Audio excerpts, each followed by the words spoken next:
What's up, everyone? Welcome back to Talking Star Wars EU. Today I have one of my best friends in the fandom on with me today. It is Maxine, also known as Strictly Star Wars on Instagram. You may have seen her from the amazing Super Literary Encounters podcast, on which she was on every episode. And man, it was such a great time over there. And she has a awesome Instagram page where she posts a lot of Star Wars EU and Star Wars content, and has been doing so for almost a decade now, I think. Yes. And it's an awesome page, so that'll be linked in the description, so make sure to go and follow her on there. So thank you so much for coming on today. I'm really excited to finally do this with you. Thank you for having me on here. I'm also very excited to finally be on here. I've seen so many of these, and I'm glad it's my turn. So yeah. I'm very excited. Absolutely. And you've been on the channel a couple times on the Legends Con stream, on the memorial stream for the EU, and maybe a couple more. The EU 10 years project, yes. Which you did a great job with that. Probably my favorite ending video of anyone's with the lightsaber ignition. That was a cool detail. I really enjoyed that. Yeah, I had to kind of throw that in there just to be a little snazzy. So yeah, it definitely accomplished its goal of being just a really cool moment for sure. The glow of that lightsaber was perfect. I know it shows up so well on camera. I love it. Yeah, definitely. That color just comes across in all the videos you do with it so well. It does, doesn't it? Yeah, but the first question that I have for all of these is really just kind of the starting point question. It's why we're both here together, Star Wars. It's why we know each other. It's why we know so many other people in the fandom. Yeah. And well, how did you get into it? What was your first memory of Star Wars? Yeah, so my first memory of Star Wars was I was around maybe 3-4 years old, and it was through the VHS of Phantom Menace, because Phantom Menace was kind of my older brother's movies, because they grew up in the 90s and they were around the right age for Phantom Menace to come out. So a lot of my introduction to Star Wars was through my older brothers and my dad, watching Phantom Menace on TV, and always singing Duel of the Fates. So it was also, they had all the toys and they always let me play with them. So it was always the VHS and the toys. So really Phantom Menace was the first Star Wars movie that I've ever seen. And then after that I saw 2, and then 3 hadn't come out yet. So I had watched 1 and 2, and then 4, 5, 6, and then I had watched 3 when it came out in the theater. And I currently work at the theater that I watched it at all those years ago. So it kind of came full circle. Yeah, that's so cool. Being the youngest sibling, you of course had to supersede your older siblings in their enjoyment of Star Wars and become a bigger super fan, it seems like. Yes. So, and once they got older, they passed down all their toys to me, and now they're all on my shelf. So, that's awesome. I got them all. Hand-me-downs for younger siblings. We lost the VHS tapes though, which is unfortunate. I know we moved a couple times since then, so things get lost when you move. And yes, so easy to do. So many items just lost forever gone to time, sadly, in the transitional process. Yeah, plus there's also the fact of VHS is kind of going out of style and everything, so you kind of lose it a bit in there, and you go, oh well, we have the DVD, why do we need the VHS? And then later down the line you're kicking yourself in the bum because you discovered something valuable. But it is what it is. So that would be my earliest memory. And also another early memory would be those really chunky lightsabers that would extend outward. My brothers and I and my cousins would endlessly fight with those, and inevitably someone would get whacked in the fingers, as you do. Traumatic injuries. It's certainly a life-changing experience once it happens for the first time. You never quite experience a pain of that sort as being whacked with a lightsaber. Never. The magnitude is just off the charts. My first and only fight was because I accidentally whacked my cousin in the fingers, and it was the first and only fight I've ever been in was as a consequence of that pain. That's definitely understandable. The pain of, Yeah. of that, like, can turn anyone from the perfect Jedi into a Sith Lord. You Yeah, know, it's, mood instantly, boom, down I into know. anger. I would You're not like, wish how that could you on do anyone. this to me? It's like stepping on a Lego. You know, it's like both Yeah, of those are such horrible pains that I don't think I'd wish on anyone. no, So, no, definitely not. Those well, are pains straight from the Father of Shadows. that's You for know, sure. yeah. That's for What's interesting about the era that you came into the fandom is it was a very transitional time for Star Wars yeah. with the prequel trilogy coming out. Like you mentioned, the VHS of Phantom Menace. I Yeah. don't know if even Revenge of the Sith even had a VHS release. I Yeah, I think don't think it Phantom did. and Attack of the Clones did.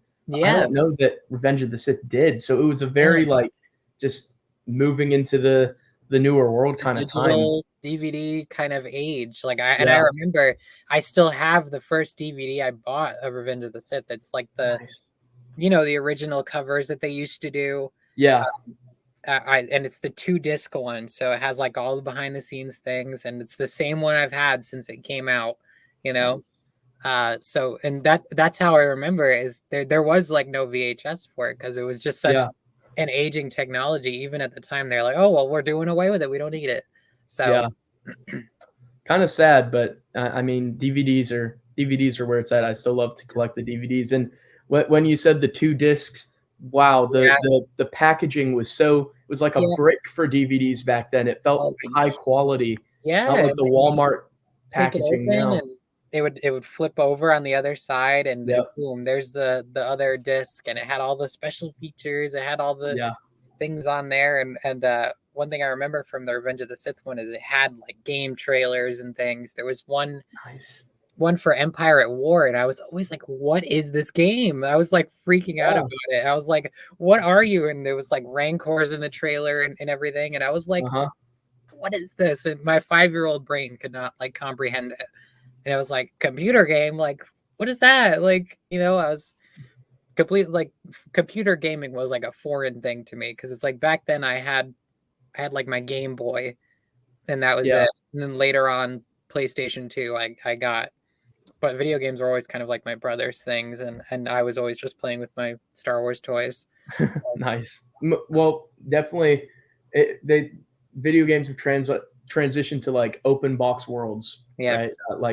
Like that sandbox worlds, I guess is what they call it. But man, the games that I would play, the storylines for Star Wars figures on the floor or on Oh my couches, god. there was sagas back Endless. then. Yeah. You see memes about it all the time. It's like, oh, like the lore with my Lego figures or something. Yes. It's like that is so true because it's like I just remember having like the most vivid battles with like Yes. Star Wars figures that are like absolutely like mind shattering. It's like the lore was so complex, and we were all 6 years old on the floor, and your mom's just looking at you like, oh, like look how cute, and like playing with their Star Wars figures and stuff. And meanwhile, your head's in the middle of like Tatooine, or you're fighting for your life in the Jedi Temple. It's like this whole Yes. thing. It's crazy. My clone troopers fought so many battles. They were veterans by the Yeah. time it was over. They lost so many men. Their regiments were getting sick of the 98th assault of the droid castle at the top of the couch. They were worn out by the end of those missions. We need to have a drink for all of our fallen comrades in Yes. the lore when we were kids. Yeah. Oh man. I remember I'd even upset myself when I'd kill off certain characters. I know you have to kill off your favorite figure, and you're like, you Yeah. feel like you just betrayed them. You're like, I'm Yeah. sorry, it's for the lore, it's for the story. Exactly. Yeah. We're all inherent storytellers. It's kind of in humanity's DNA is Definitely. the ability to storytell, and kids even just tell stories to themselves, as Yep. we did. So yeah, pretty cool. absolutely. And being super fans of something, I think, makes us even more inclined towards wanting to tell our own stories because we love stories so much, Absolutely. And so you kind of already answered my next question, but my next one is you're a big fan of the Star Wars expanded universe, and so the next natural question is, how did you go from these Star Wars movies, these toys that you love, to the EU? But Yeah. you mentioned Empire at War trailers on the Revenge of the Sith DVD. Was this the first time you got the idea that there was something more out there? That may have been like my first kind of like real exposure, but I didn't really understand it. I just thought it was like, that's weird. It's a game that, it's like, okay. And, my young brain was too unadvanced to comprehend the power of PC gaming. But my real like first introduction was through reference books and reference material. I remember getting the visual dictionaries and getting, those kind of books and reading them and learning about all these different things within, like, oh, like this happened before episode 2, and there'd be like a brief little blurb about it and be like, wow, that's cool. And then learn about little facts about certain planets or ships or technology or characters. That was really kind of my first like introduction to the larger world. I was like, okay, so there's more of this. And then, as time went on, it's like I kept getting more of the books and everything. And then eventually Force Unleashed comes out. That was probably my first kind of soiree into it, because it was like, I didn't think much of it at the time, because I was like 8 years old when Force Unleashed came out, and I was playing it on my PlayStation 2. But I recognized, I was like, okay, so this is before episode 4 then, and I guess Darth Vader had an apprentice then. So I was like, okay, that's cool. That blew my mind when I first found out about that. Yeah. I found out about it from the Lego encyclopedia. I think I was like, yes, the Lego is sets this? and everything. I remember the Lego set for the Rogue Shadow, because my cousin had it, and I wanted to kill him for it because I wanted the set so bad. And I would go over to his house, and he'd be playing with the Rogue Shadow and be like, I want to be Vader's apprentice and everything. We'd all hold our toy lightsabers backwards like him and everything. Yes. So Force Unleashed and reference guides were definitely kind of my first jump and realization that everything was, there was more to it than the movies. And then obviously Clone Wars came out, and you watch Clone Wars, and I had also watched, prior to the 2008 Clone Wars, the micro series Tartakovsky's. Yeah, I watched those as they came out on Cartoon Network back in like right before Revenge of the Sith, right? Yep. And it was and then it led right into, and I remember watching them at my grandmother's house, on her box TV. Yeah, the big giant TV, box TV, and it was in her living room, and she still had this really old couch. It was like this pale tan leather couch. Yeah, we'd sit on it, and the micro series would come on, because we used to go every weekend to my grandmother's house in the morning, have breakfast and whatnot. And yes, me and my cousins would put the micro series on. It would come on in the morning. I'd be like, oh my god, Clone Wars is on. There would be like the Kit Fisto episode new, Yes. And it would be like, it's so short, we want another one. And then eventually it came out on DVD. And then I remember I went to Blockbuster, because I know I sound old. I'm not that old. But I remember Blockbuster in like its final like waning years. I remember it.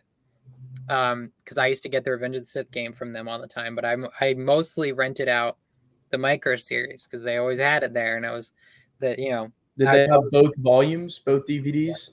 I would always rent them out until I bought them for myself, and I still have those same discs as well from back then. Yeah. So I have those DVDs too. They're really fun. I caught a few reruns of the micro series. I wasn't alive back in 2003 when it came out, but I caught some of them, I think, reruns on Cartoon Network at my grandmother's house as well. Yeah.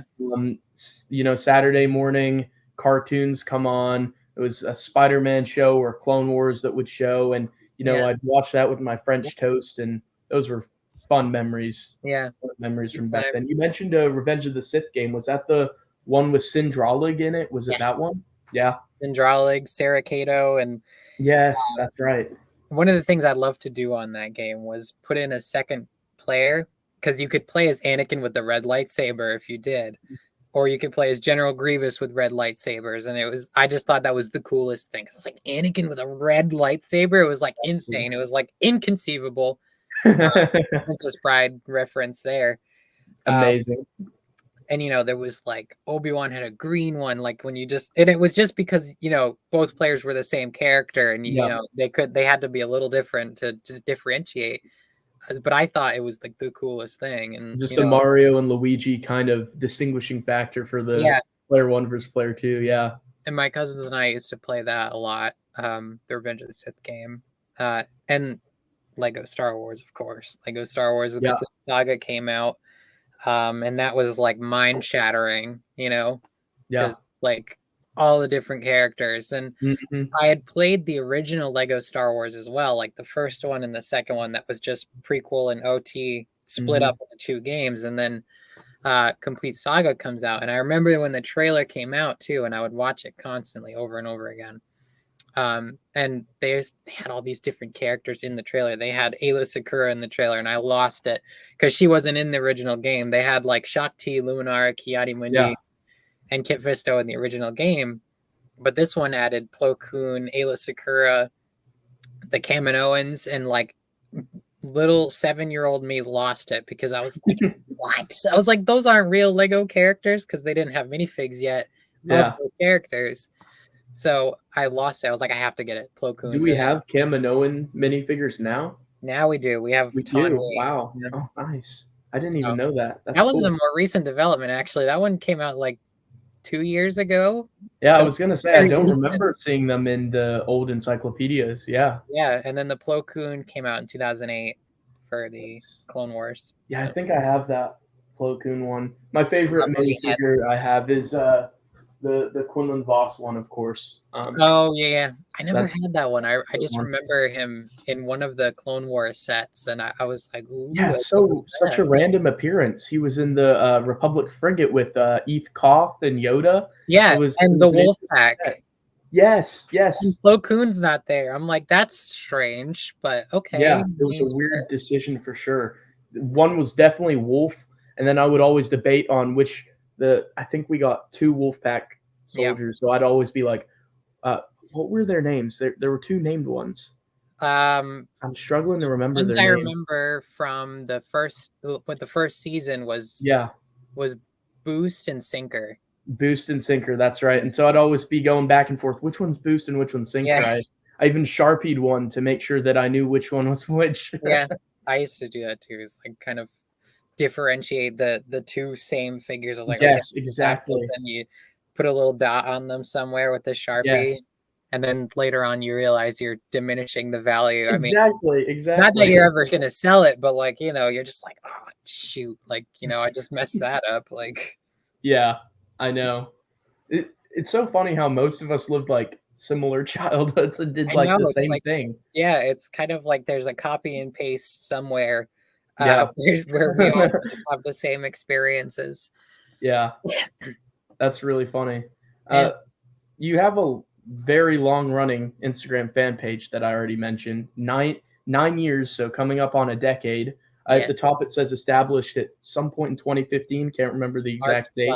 March 12th. Wow. So that's a while ago. So we're quickly coming up on the 10-year anniversary of the page. Yes. What inspired the creation of it? Why did you want to start the fan page? What did you want for its goals, and how's that experience been? Yeah, it definitely started out accidental. I didn't think it would go to this. It started out as just a page like where I just randomly post just random stuff. Yeah. And I think my cousin told me about Instagram. He's like, hey, I've got an Instagram, you should get it, and we can post pictures and stuff. I was like, okay. Yeah, and I was like, okay, I'll do that. And then I started Instagram. It used to be like a personal account. I forgot the name, but it was something probably stupid. And I would just post things in my room, just like Star Wars things. I eventually had found like a Star Wars role-playing community. And when I started it, I had been obsessed with Pablo Jill, the really obscure Jedi, because I had just gotten the Angry, right? Yeah, I had been weirdly like obsessed with that character at the time. So I would join this roleplay community and roleplay as Pablo Jill with them and their duets and everything. So if you go back all the way to my first post, you'll find like Pablo Jill like on there, which is really silly. But it started out mostly with that because after I joined the roleplay community, I got rid of all like just the random stuff that I had posted when I first started it. So then I joined the roleplay community, and then eventually it just formed into a regular Star Wars account where I would just post just random images of Star Wars things.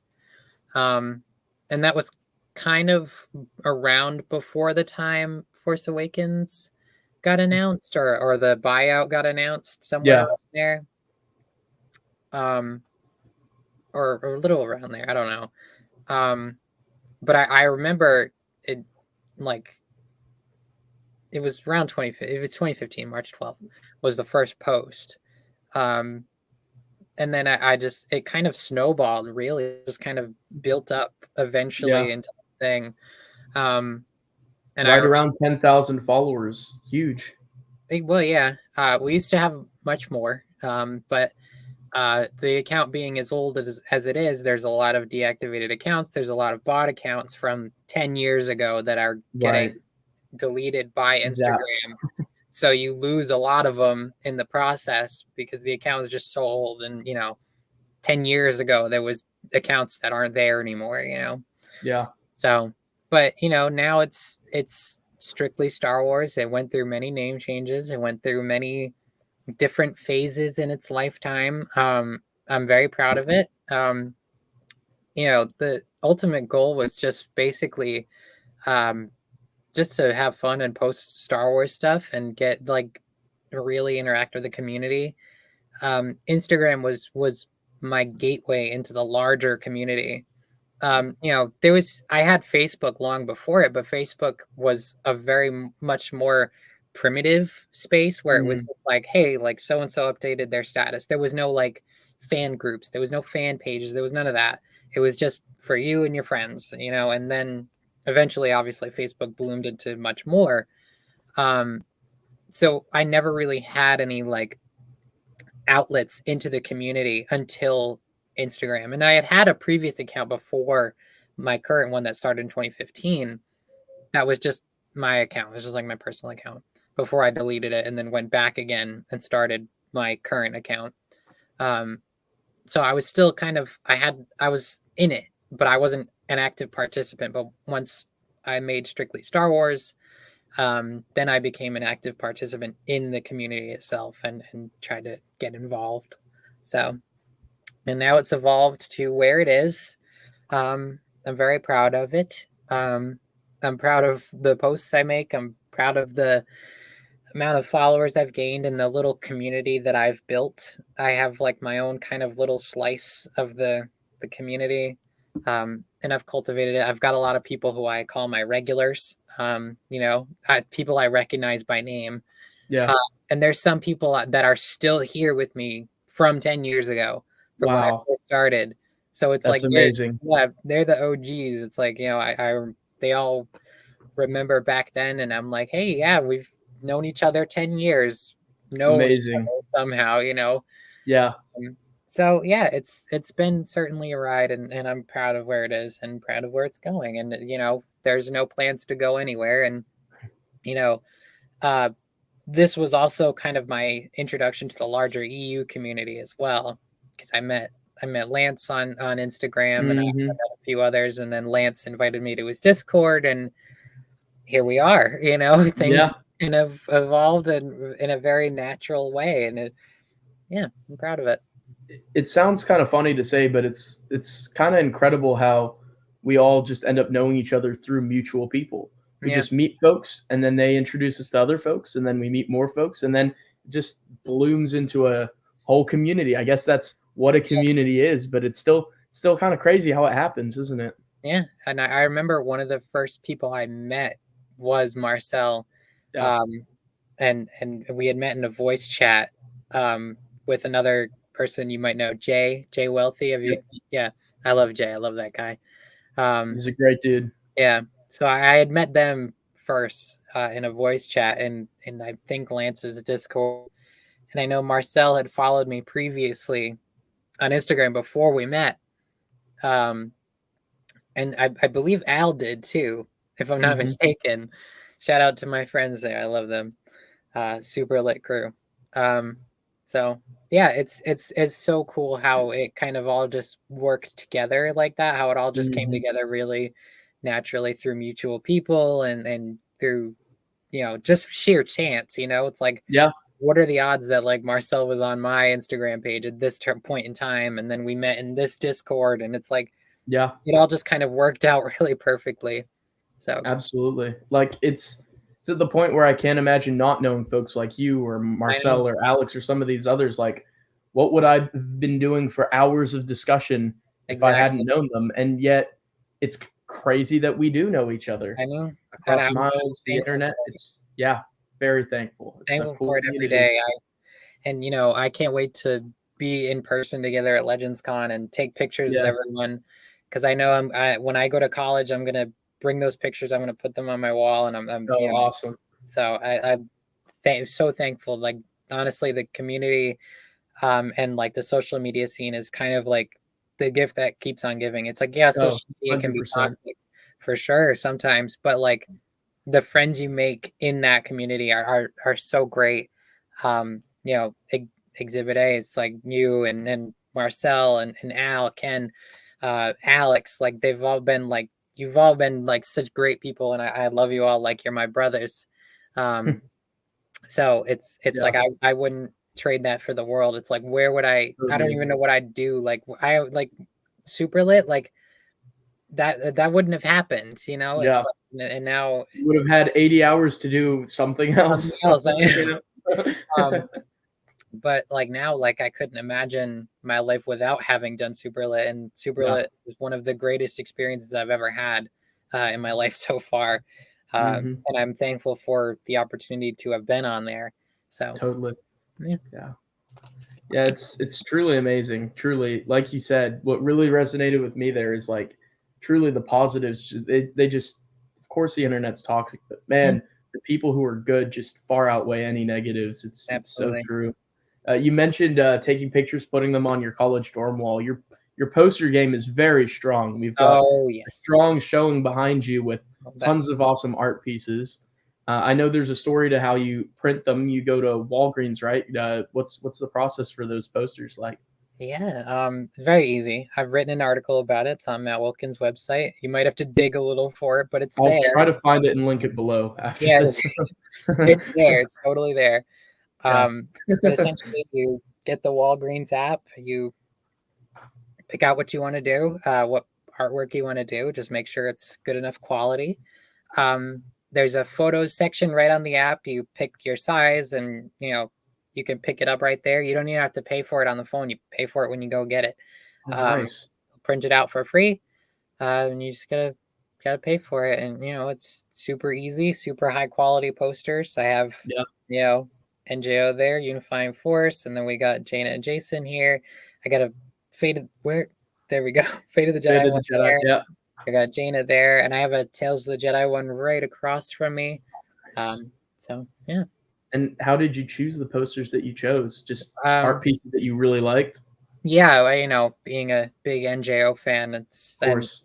Jaina being my favorite character, it's like no brainers. It's like I love Fate of the Jedi, I love NJO, I love Young Jedi Knights. So I had to get those. Well, speaking of which, that leads perfectly into the next question, which is that you were perhaps most well known for being a huge fan of Jaina Solo at Yes. this point in the Star Wars fandom. Just your profile pictures, tons of posts about her. What about the character speaks to you so much? Why do you love Jaina? Yeah. So Jane. Oh, sorry, just shook the table there. But You're good. Jaina was very much like the character that I resonated most with when first getting into the EU. Mm, I had met Starkiller, and I had met various other characters within it, but when I learned about her, it's like she kind of really stuck with me more than anything. It's like her independence, her tenacity, her ferocity, and her just willingness to keep going Mhm. is really what like stuck with me, and I felt like a kindred spirit with her. It's like, like you can, things get tough, obviously, and it's like um I felt that with her. It's like she like was facing like the hardest times in her life, and she still went through, and Mhm. and she was just so fiercely independent. It's like that's one thing. It's like I've loved about like female characters in Star Wars is that none of them are like the typical damsel in distress, Princess Nope. Buttercup kind of trope. Um, you have Leia, of course, who is kick ass in her own right. Yeah. But when you meet Jaina, it's like Leia on steroids, basically.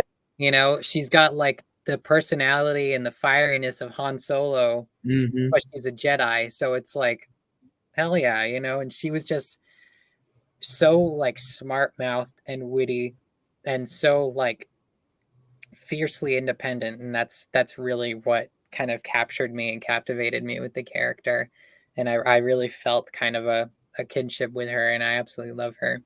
So Yeah, that's awesome. Jaina's so super cool, and like you mentioned, so many great female characters in Star Wars, especially in the NJO era. I oh, think yes. we had Tahiri and Tenel Ka in there as well. Just so Yeah, many great characters, and yeah, truly, Jaina was so like Han, like you said. Truly, yeah, like he had all of the spunk of Han, but like it's like Han wielding a lightsaber with yeah, Anakin's with yeah. Anakin's piloting skills all So, rolled into this deadly character. yeah, and I absolutely love her, and her story just really stuck with me.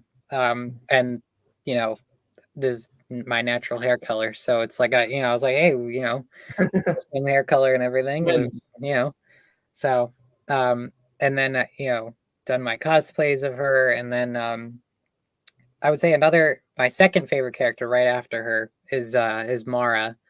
Mm, Um, for a lot of the same reasons, is because Mara is probably one of the most fierce characters in Star Wars, and very much based off of you know previous like fictional characters, like fictional badass redheads, kind of like what's her name, Red Sonja, or well, I don't know if she's red haired, but she was definitely, I think, one of the blueprints. And so it was like Jarell of Joiry, um, super obscure that one.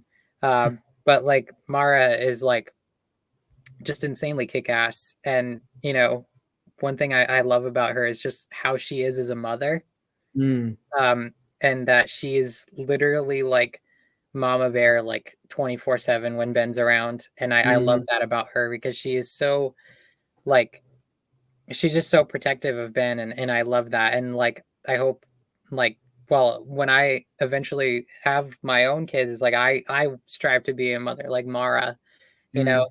and be that like protective and like fierce when it comes to my kids, and I absolutely love Mara for that, and she's she's a Jedi Knight, and she's a mother, and she's just a Yeah, badass, um and she went through NJO with this sickness and just kept going. She refused to like sit down, and like if Luke even thought about like telling her to sit down, she would yeah. like She'd get angry at him. shoot him a look like, like don't you even think about saying that, Yeah. Um, so it's like whenever I have like kind of anxieties and things like that, or if even I'm sick or something, or if I have a cold, I'm like, this would never get Mara Jade down, I No. think I'm like, she's out here fighting for her life in the Battle of Dantooine, and and she had this deathly sickness. So I was like, I love that. So Yeah, totally, totally. A lot of people will say like the Mara and Thrawn trilogy is their favorite, but I always felt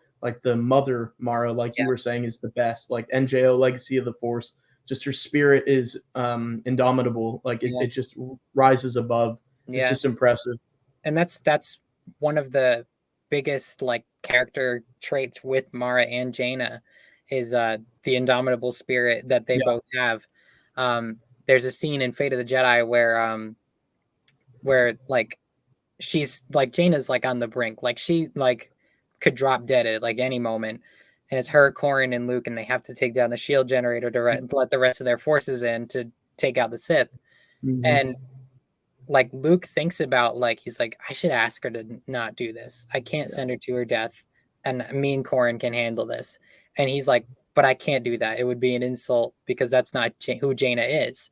Yeah. Jaina would much rather like saber her own arm off before she let Luke and Corrin go alone and sit this one out. Like, yeah, you know, and I absolutely love that, is because she's literally on the brink of death. Her ribs are broken, her arm's broken, and she's still gonna go out there and she's still gonna fight these Sith. And it's like, again, that indomitable spirit of Jaina, really, that, you know, it struck me, and I absolutely love her. So you've got to think that Jaina probably modeled some of her tendencies on her aunt, because we know how much she respected her. When spoilers, when Mara passes in Legacy of the Force, man, what got me most was when Jaina like went to Luke and she was like, the last time I spoke to her, and like the regret there, it was just so painful. I know, just hit so hard. You know, that series is so emotional and is so painful. It's such a good series, but it hurts. So good. You know, I know. Same with NKO.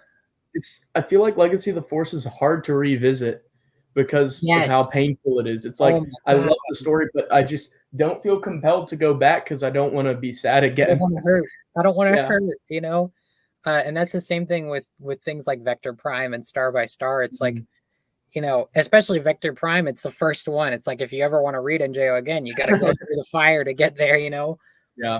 But it's like you're going into the, you know, into these stories, and it's so sad, but it's so good. It's like, you know, it causes me so much heartbreak. And I remember reading Mara's passing, and I remember literally finishing the chapter and throwing the book. Alex style. I started crying, and I was like so sad. Yeah. Like, I love Jacen, but it's like at that moment I was like, I want to I want to kill you. You wanted to be Jaina in that instant. And then like when it finally comes due and Jaina, you know, lands the killing blow, it's like, oh, well, this doesn't feel as good as I thought it would. No, it's like instant regret. It's like, oh, why? Like you feel the justice for Mara and all the suffering that Jacen caused, but then it goes away so fast. Yeah, and then you realize, oh, that's Jacen. That's the boy who joked. The boy who lost his brother during the war. You know. Yeah, and then in his last moments, he saves Tenelka and Alana, and you're just like, yeah. Where did the vengeance go? Yeah. You know, for sure. This question might be a bit of a side tangent, but do you think that Jacen's morals were all there? Like, a lot of people pointed out, right? So Anakin wanted to protect his family, but he went about it completely wrong. Jacen wanted to protect his family, and he went about it wrong, but it's kind of hinted at that maybe he did save Alana in the end. As he tells Jacen in as he tells Luke in Fate of the Jedi, he wouldn't do another thing because his sacrifice was for his daughter. So was his morals there, and does that change anything? What do you think?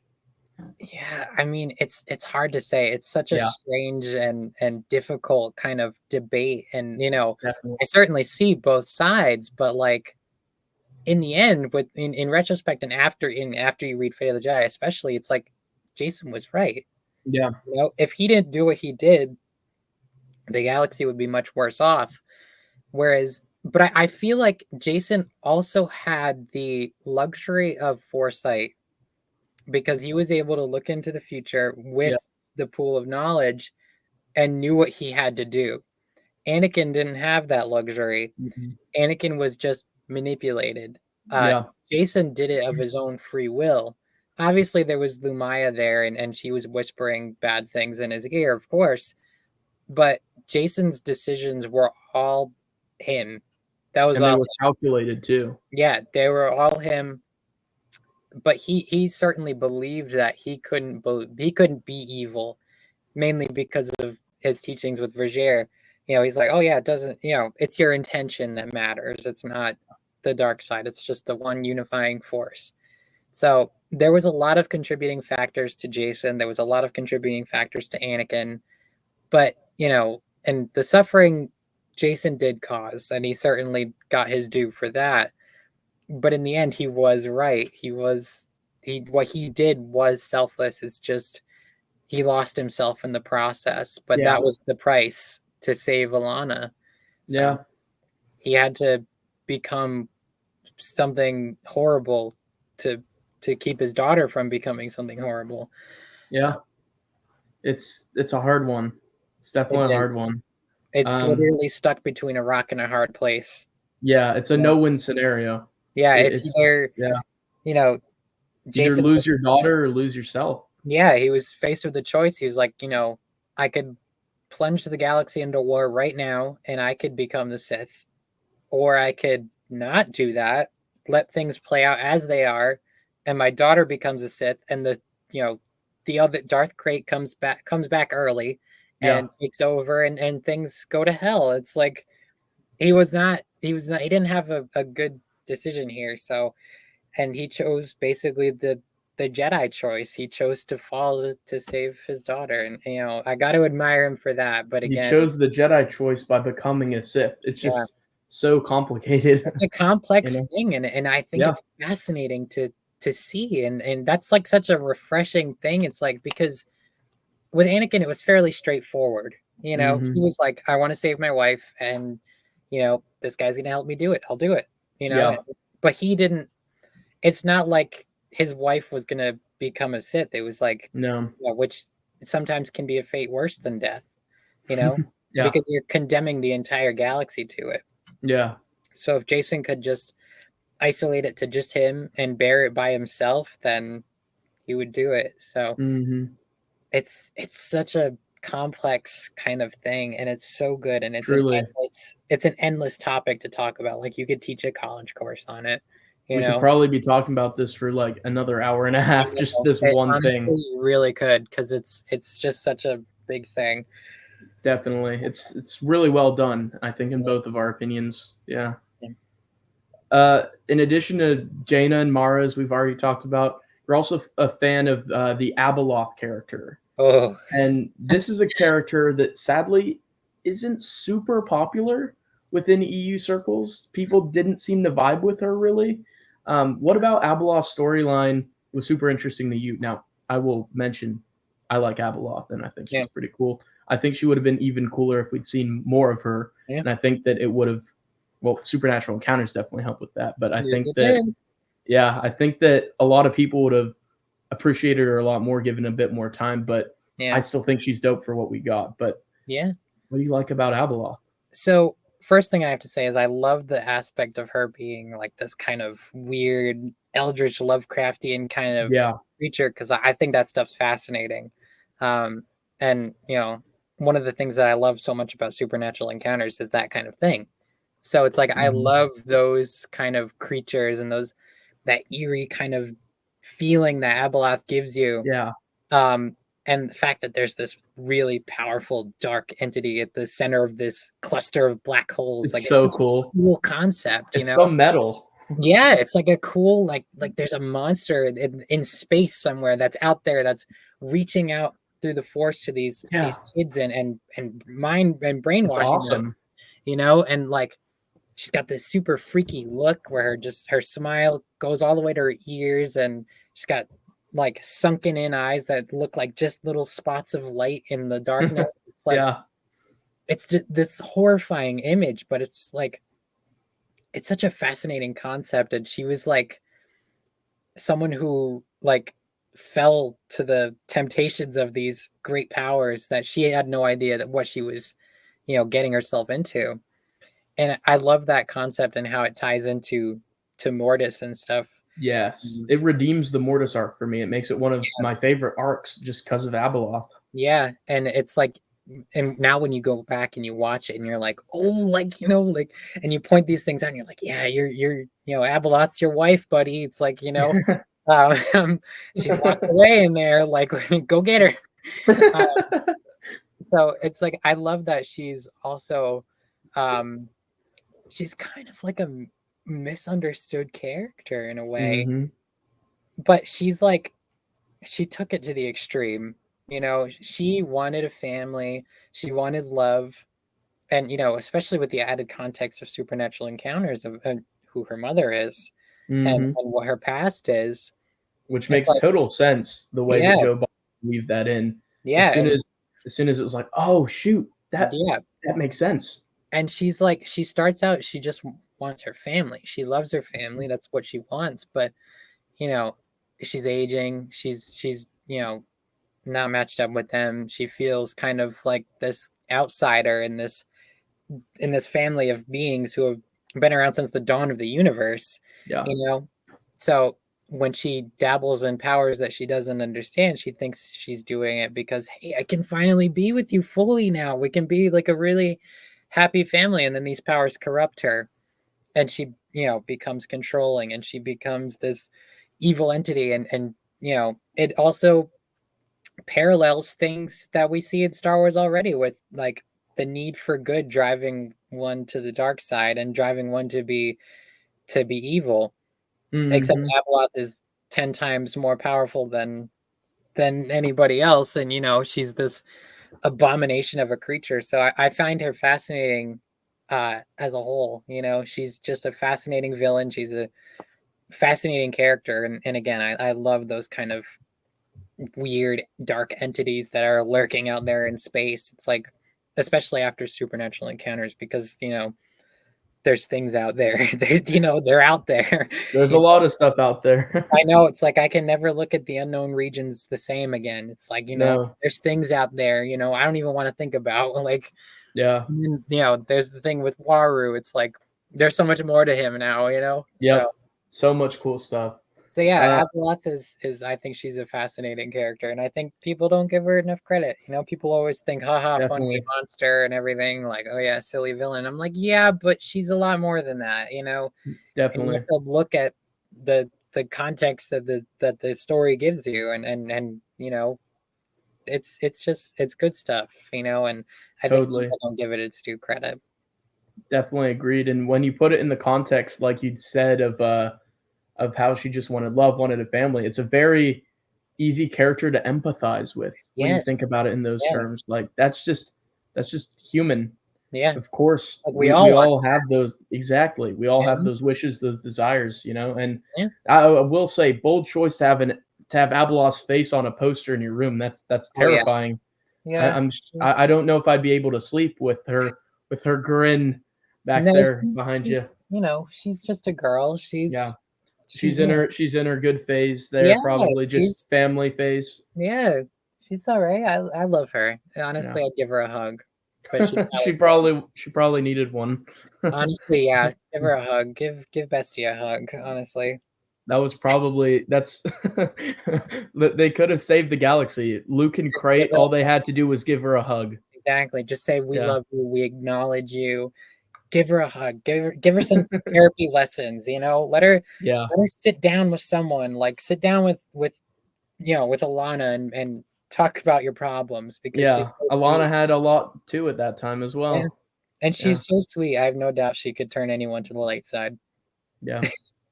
Except maybe her father, sadly. Oh, That shoot. that was kind of the point. That Oh, no. that's so heartbreaking. Sad. Yeah, but one of the other things you're known for, though, is numerous cosplays. You mentioned that earlier. Yes. How did you get into cosplay? What are some of the challenges that comes with cosplay, with creating the perfectly accurate outfit? Uh, what does that take? What's the process like? What are some of your favorite cosplays? Yeah. So I got into cosplay mainly kind of just through like store-bought ones, you Hmm. know, and Halloween just type stuff? yeah, and just the need to kind of make a cool costume. So it was like born out of a desire to basically want to be a Jedi. I was like, I want to be a Jedi, you know, like I want to Of do that. course. So I was like, I'm gonna make myself a Jedi costume. That was one of my first ones, and I made the tabards out of pant legs, and clipped it with a pin or something in the back. I Nice. remember, and I wore it to Comic Con for the first time, and it was terrible. But that was kind of my first thing. I was maybe 13 at the time, um, and then you know. I think one of the biggest challenges is accuracy, is trying to get it as accurate as possible. And then when you don't get it accurate, it's one of the biggest letdowns, because you're like, oh, it doesn't look like that, it drives you insane, because you're just like, I want to make it look good. And I used to look at the Mando Mercs and the 501st Legion and the Rebel Legion and be like, I want to do that. I want to wear the Clone Trooper armor. I want to be a Stormtrooper. I want to put on Mandalorian armor, And I always thought it was just so out of my league. So it's like, how do you even make this stuff? They got like plastic molds in their house and 3D printers in their garage. I'm like, that's a lot of money. Yeah. Some of them are just insanely dedicated to the most intricate details. It's insane. I have nothing but the utmost respect for costume makers of like Rebel Legion and 501st Legion standards, because that's insane. I'm definitely amateur in that regard. So yeah, no, I cosplay a bunch, well, more casually, but mostly Jaina Solo cosplays. I try and do a bunch. How many different Jainas have you done so far? Is it 5, 6, somewhere in there? Yeah, so I've done the black jumpsuit when she fights Kaidos, and also in that NJO art. There's the Jedi robes version of her, with her scarf and everything. Yes. I did her green sleeveless jumpsuit from the Force Heretic 3 artwork, and Force Heretic 2, actually. I did Pilot Jaina with the white tank top. Yeah, the one that the statue's based off of, the one of the art with her and Jag. Yep. I did a couple of my own. Well, actually, I did one of my own. It's like a poncho Jaina, which is fairly new. And then there's a really obscure one from the third Fate of the Jedi book, where she's out with Jag, and she's wearing a purple dress that looks kind of like Jedi robes. And she's got her lightsaber on her belt. So I did that one. So I think 6 or 7 different Jaina ones. And I've done Mara as well. The classic look, right? The Thrawn trilogy one? Yeah, with the goggles, the scarf. So I've done that.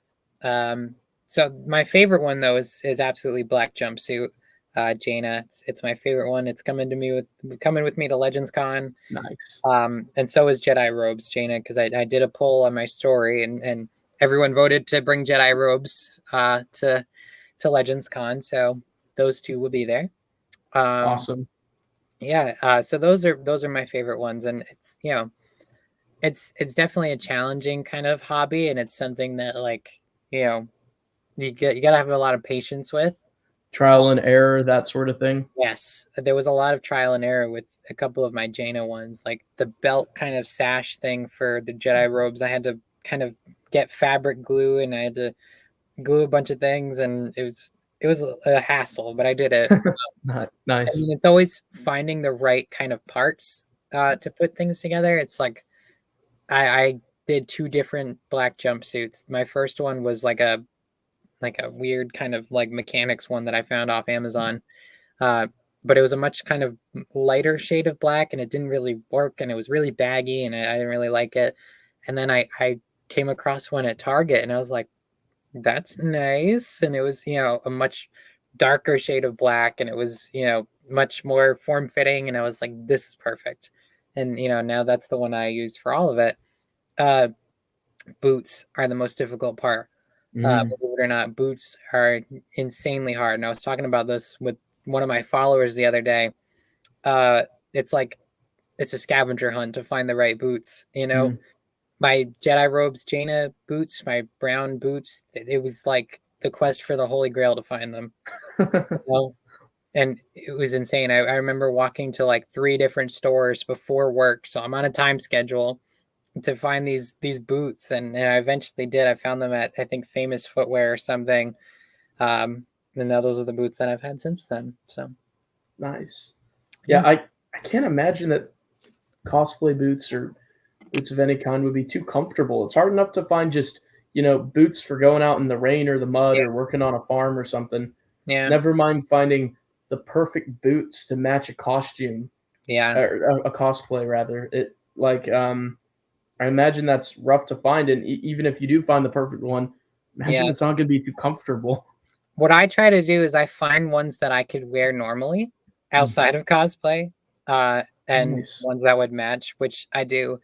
My black boots, my black tall boots that I wear for my Jaina cosplay, I wear those everywhere. I Awesome. wear them today. That's They're, great. they're comfy, they're stylish, and they work for for For Jaina. So Jaina. Yeah. yeah, they're the ones I wear That's for Mara too. sounds So, like the holy grail find then. yeah, no, I those boots I wouldn't trade for anything. They're my favorite boots in my collection. So aside from, my Uggs that I wear, Yeah. just casually, but those black boots were honestly like one of the greatest things I have ever purchased. So multi-purpose. Yeah. That's great. Yeah. Uh, we've talked a lot about the NJO era already, in detail. You know, all your cosplays are a lot of them based on this era of Star Wars storytelling. Your favorite characters are a lot of them featured prominently in there. Yeah. What Pretty is it about the NJO stories that you just love so much?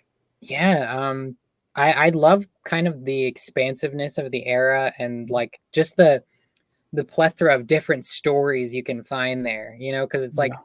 you really had such a creative freedom after Return of the Jedi because there's a blank slate, there was like nothing there, Hmm. so like Return of the Jedi ended, and it's like, okay, well, George has no plans to go forward, so I guess we just do whatever we want, you know, and Truce at Bakura is a fascinating story, and I don't care what anyone says. It's not mid. It's a really fun I story. really like it. Yeah. What do I? I love that story, and I think the Searook are like one of the coolest species there. They're like Literal dinosaurs. velociraptors with Yeah, it's blasters. like They're that's dope. awesome. And then Yeah. you've got like there's all different manners of stories. There's the dark and very serious NJO, but then there's Crystal Star, you know, and Yeah. which is such a silly and weird story. Whimsical fantasy Yeah, and light. he's got this meat cube guy and four-armed like creatures that are and Jaina and Jacen and Anakin are like 4 years old on this adventure by With themselves. dragons and Yeah, centaurs, and and they like meet Chronicles of Musa. Narnia meet Star Yeah, Wars. and then it's like they're like, hey, we got to get home to mom, and it's like and then future Jaina's fighting for her life. It's like you have Yeah. such a variety of stories in the NJO era that I love, and it's the characters that really also send it home for me. Um, I love the cast of characters in the NJO. Obviously, you have the main crew: Luke, Han, Leia, Lando. Chewie for a time. um, Uh, but then you get the new generation. You get yeah. and you meet Mara, you meet Talon Card and Booster Tarek and Mirax and Corran Horn, and all these fun characters. But then you get the new generation. You get Jaina, Jacen, Anakin, and Tenel Ka and Loey, and you get all Kip. these. Yeah, Kip Duron, and Zek Raynar. You get all these fun characters that you really resonate with, and you feel like Yeah. you grow with. And you see their stories now, and you're like, oh wow, like we're seeing the new fight alongside the old guard. Yeah. And It took everyone to try to fight the war. yeah, no, it was like literally like the Vong War was a everyone effort. Like Yeah. the Empire had to come in to help us, the Chiss had to help us, you know the Jedi had to be there, and it's like this was like the be all end all. Like this was the war This to was kind of it. end all wars. This was like the most challenging thing we've ever faced. You Hmm. know, and there's also the thing that it's like everyone wasn't safe. It's like Chewie dies in the first book. Nobody's Yeah. safe here. It's like and I can only imagine how it was when it first came out. It's like you read Chewbacca's death and you're like, well, shoot, Han Solo could be next. Luke Yeah. Skywalker could die in the final book. It You know? made it into newspapers, like Yeah, literal physical newspapers. It was a big deal that they yeah, killed off Chewie, and I think through most of NJO, like you said, like it felt like anyone could bite I it at know. any moment. Yeah, There was that moment where I thought Leia was like dead in balance point. Like I there know. there It's was some like, yeah, well, crazy how's she stuff. gonna get out of this? Yeah. And I love that kind of tension. Like even Mhm. now, as we're reading it in this kind of era, and we know that obviously Han and Luke and Leia, they all lived. They lived to see, all the way up to Crucible. But even now, as you read it, and you still know what happens, you know they survive, but you still feel the tension. You're like, how do they die here? But they don't. But it still feels like it's possible, and that's one of the telltale signs, I think, of like really good storytelling is like, even if you know what's going to happen, you still question. You're like, Yeah. is this really going to happen? Because I think I remember it was one of the books where Han got whacked by an amphistaff right over on his neck, Oh yeah. and he had poison in him. I'm like, he's gonna die. I was like, what's gonna happen? Like, what? I was like, how is he gonna get out of this? And then the whole thing with I don't want to give too much spoilers for Unifying Force, but the thing with Luke at the end, and you're like, he's a goner. He's gone. I was like, he's dead. He's dying right here. It's done. There were several moments where I was like, why did no one tell me about this? I was like, I knew about Chewie and Anakin going in, but like no one told me that Leia bit it or Luke bit it. I felt that way with Young Jedi Knights as well. When they were doing the part where you were like, the Empire's back again. Yeah. I was like, no one told me he survived Dark Empire as well. I was like, what? He's back? Like, this happened again? Yeah, I know. I remember reading that too for the first time. It's a Darkest Night, I think, where it's revealed or something, and you're reading it, you're like, I didn't know about this, and you're just like, I think he's even on the cover of that one, isn't he? Yeah, he's in the background. You're like, hold on. You're like, nobody told me that Palpatine came another time. It's like, this is crazy. Why wasn't this on Wikipedia? I know. It's just like, wow, okay. And so it's like, even these stories that are, have 30 years old, 20 years old, it still holds you in suspense. And that's another thing with the NJO era is just kind of the suspense of it and the feeling that it can go anywhere. And I used to be a big prequel person. Like that was my jam. And then after I started reading the EU, I was like, I'm an OT era person now. I am a firmly post Return of the Jedi person. Like that's my thing. Definitely. That's my Star Wars too. Yeah, like that's like when I think of Star Wars, it's like that's what I think of now. It's like, I think of the Vong War and our heroes just fighting against the coolest villains in all of Star Wars. Yeah. Who knew it was like, who knew aliens could be cooler than the Sith? I feel that way. But I do as well. It's like when people tell me they're like, oh, I don't like the Vong, it doesn't feel Star Wars. I'm like, that's weird. And I'm like, I mean, you have your opinion, sure, but like, I'm like, I can't compute it. Like I can't, like it doesn't make sense. It doesn't process for me, Totally. So it's like when I think of Star Wars and like, I immediately think NJO because to me, that's like the best Star Wars. Like that supersedes anything. It's like NJO is the best Star Wars story ever told for me, And us EU fans kind of put it on a pedestal, but if anything's going to be on a pedestal that's deserving of it, it's NJO. Absolutely. It's just every bit as good as all of us. Like, absolutely. We're not gaslighting people who haven't read NJO, like saying it's the best thing ever, and it's not. Like, it actually is the best thing ever. Like, it's a commitment. Yeah. It's certainly a commitment. You gotta commit to it. You gotta sit down and do it. It's 19 books, but my God, is it worth it? Definitely. Like at the end, you feel so accomplished. You're like, I just did that. 19 books. I just read those. It might have taken me a while, but I did it. I remember finishing Unifying Force at like 2 a.m. I flipped the last page, and then that was it. I know. Like, you feel like over. Yeah. And I was like, wow. And then the next day I went and started reading Joiner King. So I was like, yeah, thank goodness the stories aren't over yet, I know. And it's like, again, with the seemingly like kind of endless aspect to that era, because it's just it's a blank slate. There's the starting point, but there really was no end point. Nope. Even with Legacy coming out, because we could have gone right up to it and beyond. Yeah. This is the beyond point. Like, I wanted to read books about Cade and Delia's kids. Absolutely. I was like, give me more Anya Solo, give me more Cade. Like, let's see them meet. Let's see them come together. Team up. Yeah. So yeah, the NJO era is certainly like so special, and it's so unique, and I love it so much. So yeah, it's truly the best. Yeah. Aside from NJO though, what are what are some of your other favorite moments from the EU? Favorite novels, comics, video games, characters? What are some other spots, some other key bright spots that you'd point to as some of your other favorites from the storytelling? Darth Plagueis, Of for sure. course. Everyone knows I love my Munes. I love Munes. I love Darth Plagueis. That book is absolutely amazing. It's It's awesome. cerebral. It's eloquent. It's malevolent. It's dark. It's fun. It's like I feel like no other Star Wars thing does political intrigue as well as No, that. You know, 100%. there's like I've never found I was usually never kind of like really into that stuff. Yeah. But when you read Darth Plagueis, you're like, wow, like this is like deep. This is intelligent reading. Like you're reading this expert political maneuvering. I felt like I was a distinguished scholar And you whenever I do. opened up Darth You did. Plagueis. I was like, let me adjust my monocle here and get back into Plagueis. Like Darth Plagueis is like, I describe him as eloquently malevolent.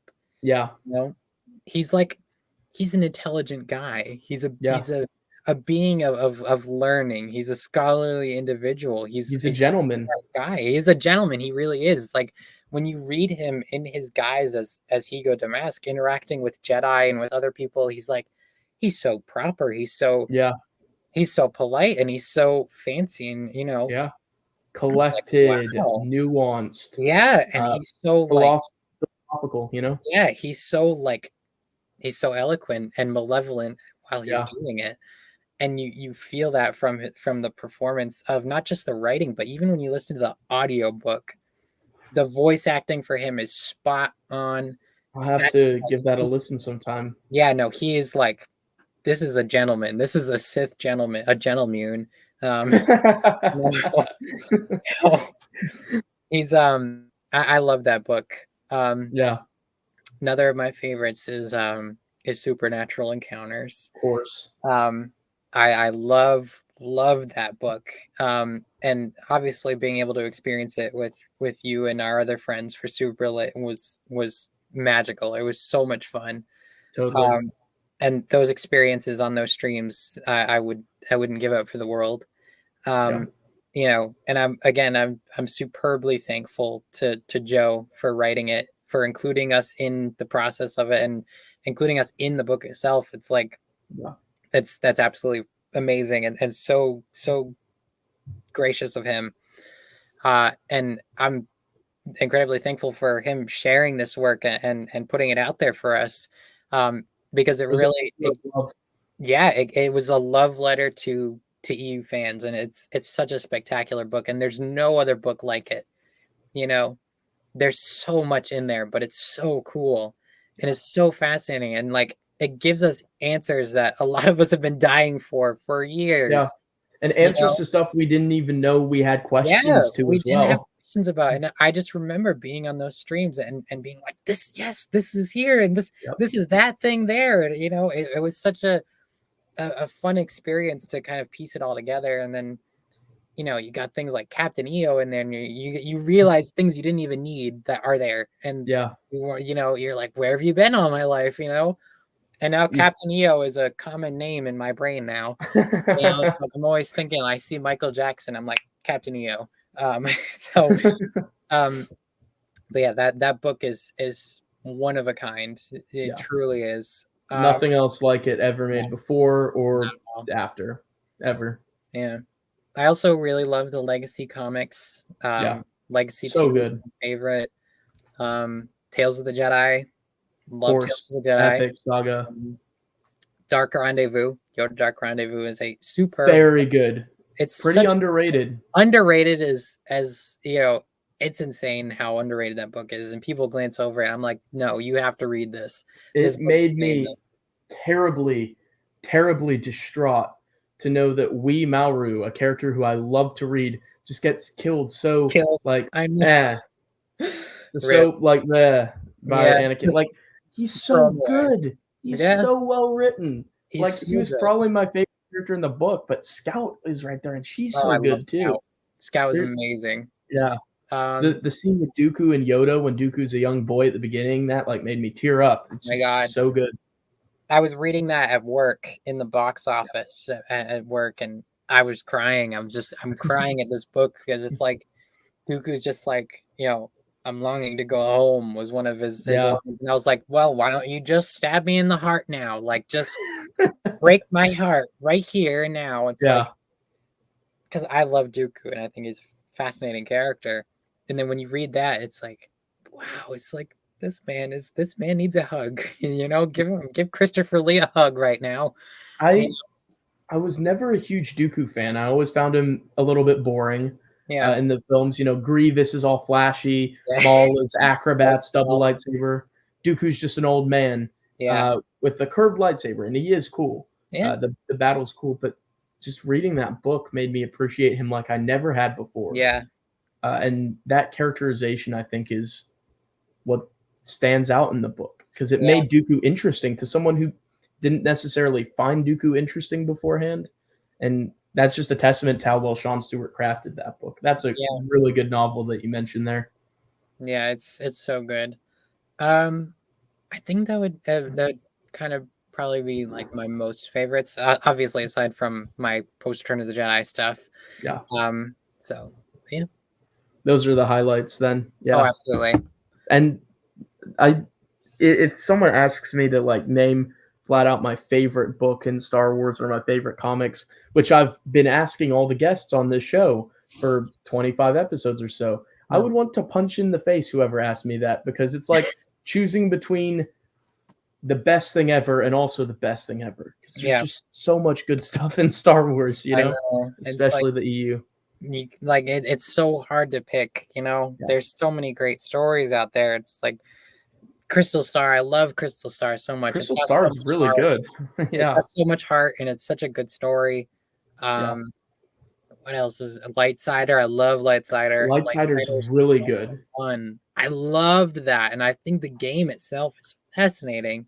So interesting. I'd love to play it myself. Yeah, the fact that he wanted to turn it into a game afterwards. Yeah, I would be so down for that. I love that. Like the concept of the game is absolutely insane, and it's so cool. Genius. So that's another fun story that I like. So yeah, I think that's about wraps up my favorites, I think. Yeah, that's a lot of good ones that you mentioned. Unfortunately, though, the stories did kind of come to an end a little bit abruptly. We'd like them to continue. And if they were to, what sort of stories would you have wanted to see after Crucible had the EU continued? What kind of storylines would you wanted to have seen unfold? What would you have wanted it to focus on? What sort of stuff? Well, one of the things I think is our biggest loss from the discontinuation was Alana and her story. She was literally she was the future. She was the one that was going to bring us into this peaceful time. And, we never got to see her become a Jedi Knight. We never got to see her become the Jedi Queen and really embrace that role of being the chosen one that she was supposed to be. Yeah. And the brief glimpses we get of it are so cool. We see the various visions of all the different characters. I know Leia has one, Ben has one, Luke has one. And Ben's is one of the most fascinating because he's standing alongside her and they're amongst friends and other people and other Jedi. And, Alana's got like a curved saber on her belt and she's tall and she's got her natural hair color and she's standing tall amongst friends and ruling in a peaceful era of unity and hope. And I want to see that. I want to see Alana become the Jedi Queen. I want to see her do her Jedi training and see who her master was, who taught her. Did Jaina teach her? Did Ben teach her? Did Tenel Ka teach her? I'd imagine she'd have multiple teachers, of course, training with Zek on Hapes or like Jaina had Mara as her teacher. So it's like maybe Jaina would teach Alana. I mean, as kind of like I'm going to teach my brother's kid, Yeah. I took him out. It's only fair that I teach his daughter. I know, it's like, might as well just teach her, so I would have loved to have seen Alana's story. I would have loved to have seen what happens with Ben. Totally. Particularly in relation to Vestara. I Oh, love Vestara so much. I hope they were together. Me too. Honestly, Yeah. I love them so much. And I feel like Vestara has the light in her. She has I the do too. potential to be a Jedi. She can. She is shown to have some semblance of selflessness and Totally. Jedi in her. And I'm like, please embrace it. But And she's we, scared. And oh yeah, my God. it's a tough one because I definitely think, like you do, that there was light there. But There what I was, fear is the writers would have wanted to write a difference from Mara and Luke's story. Like Ben was trying to be Luke, trying yeah, to redeem the scary Sith girl yeah. to his side, but that maybe something would have held her back. I feel like that's the route they would have gone, but I totally wanted. I mean, Cole and Nat and Cade had to come from somewhere, right? Yeah, So I know. we know It's like, Ben had some children at some point, yeah, right? there's someone there. Something happened, you know? Yeah, I feel like a really good kind of uh difference we could go to have Vestara end up with Ben would be that she redeems herself. You know, yeah, Ben doesn't have to be involved at all. She could go off on her own way for a while, and then yeah. eventually she comes back and she's different. She's different. And Yeah, Ben has trouble trusting her. He's like, "You've lied to me numerous times in the past. Why would this be any different?" And yeah, she's trying to desperately say to him, "I'm not that person anymore.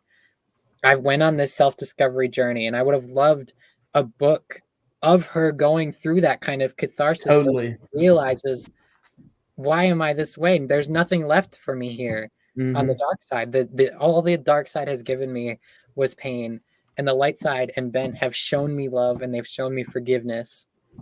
So And presumably, if the Sword of the Jedi trilogy had commenced, Jaina would have taken out most of her people.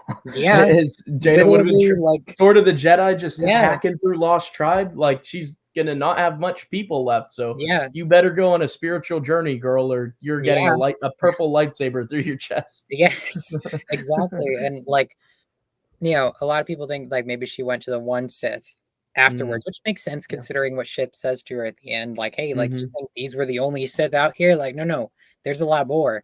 Yeah. I would have loved to have seen like maybe Vistara like possibly be rejected from them, Ooh. or maybe like fall out of favor and be like disillusioned with them and be like, I can't do this, you Yeah. know? And like, They're about to tattoo the red and black markings on her, and she's like, yeah, "Nah, I'm she's out of like, here." I can't do this, and she like, I feel like she should have some sort of emotional journey and catharsis where she's like, and I can be a Jedi, and she redeems herself in the end. That'll be a cool story. Yeah, I don't think there's been a story of someone just choosing to be different in Star yeah, Wars. It's always been like the love of someone else yeah, that redeemed, it seems like. yeah, and So that would be interesting. I don't think she would do it because she loves Ben. I think she would do it simply because she wants to save her own soul. Like she wants Yeah. to like she's sick of the suffering. She's sick of the pain that the dark side has brought her, and she was shown this other way, but she's scared of it, and she has to Yeah. overcome that. And she has to learn to accept that kind of way of life and become better so that she can live, you know.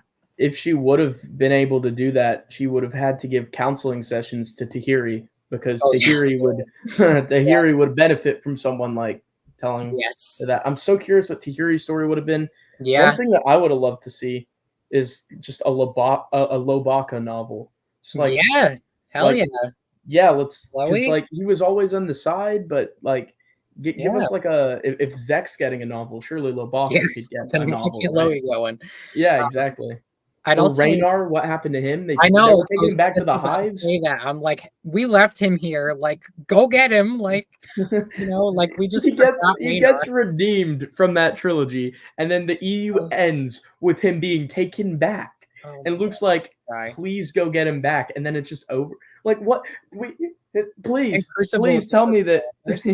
yeah, that he got back. Crucible gives us nothing.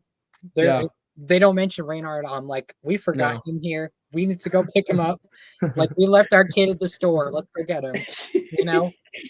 Yeah.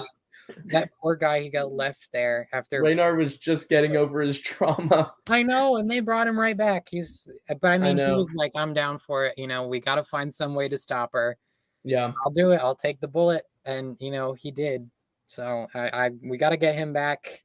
I want to see the connective tissue from Crucible to Legacy. absolutely. There's a huge gap there. We got to cover it. I want to see how Anya came to be, considering Kernabecco's comments about her not being an actual solo. It's like, so where'd she come from? Yeah. Like, what is your kind of connection that you felt the need to take on that name? Exactly. Aside from there's clearly backstory there that was like in the work. I want to see it. There. And I was like, I want to see like where did you come from? Like, how did you come to be affiliated with these people? And it's like, I want to see something with Cole and Nat, because those characters are absolutely. We've never had. I guess Jacen and Anakin are Skywalker brothers in a sense, but we never had like. So I feel like having a brother. I love my brother more than anything, but at the same time, there's kind of like the brother rivalry, right? So if you're both part of like this chosen lineage, Skywalkers, who carries it on? Yeah, we're the people of the galaxy. We've saved the galaxy more times than you can count. So it's like they'd both be struggling with like, well, who's going to take the lead, right? And it seems like Nat kind of just let Cole take it. So I want to know like why. What were their experiences? It would have been interesting. Yeah, what was their upbringing? Yeah. Like, was Ben their father, or was Ben their grandfather? Yeah. I think probably grandfather. I'm not sure though. Probably what I would imagine is that he's their grandfather. It's like, then who was their parent? Was their parents someone else? Like, which Skywalker is your dad, Cole? Like, let me know. So it's like, their story, I think, absolutely needs to be told. Because Cole is a beast. Like, that man totally standing on a mountain of bodies defending like the Jedi Temple. He's the last one standing. He's like if Ganna Rysad fought an army of Sith instead of an army of Vaughn, just on the bodies, fighting them off.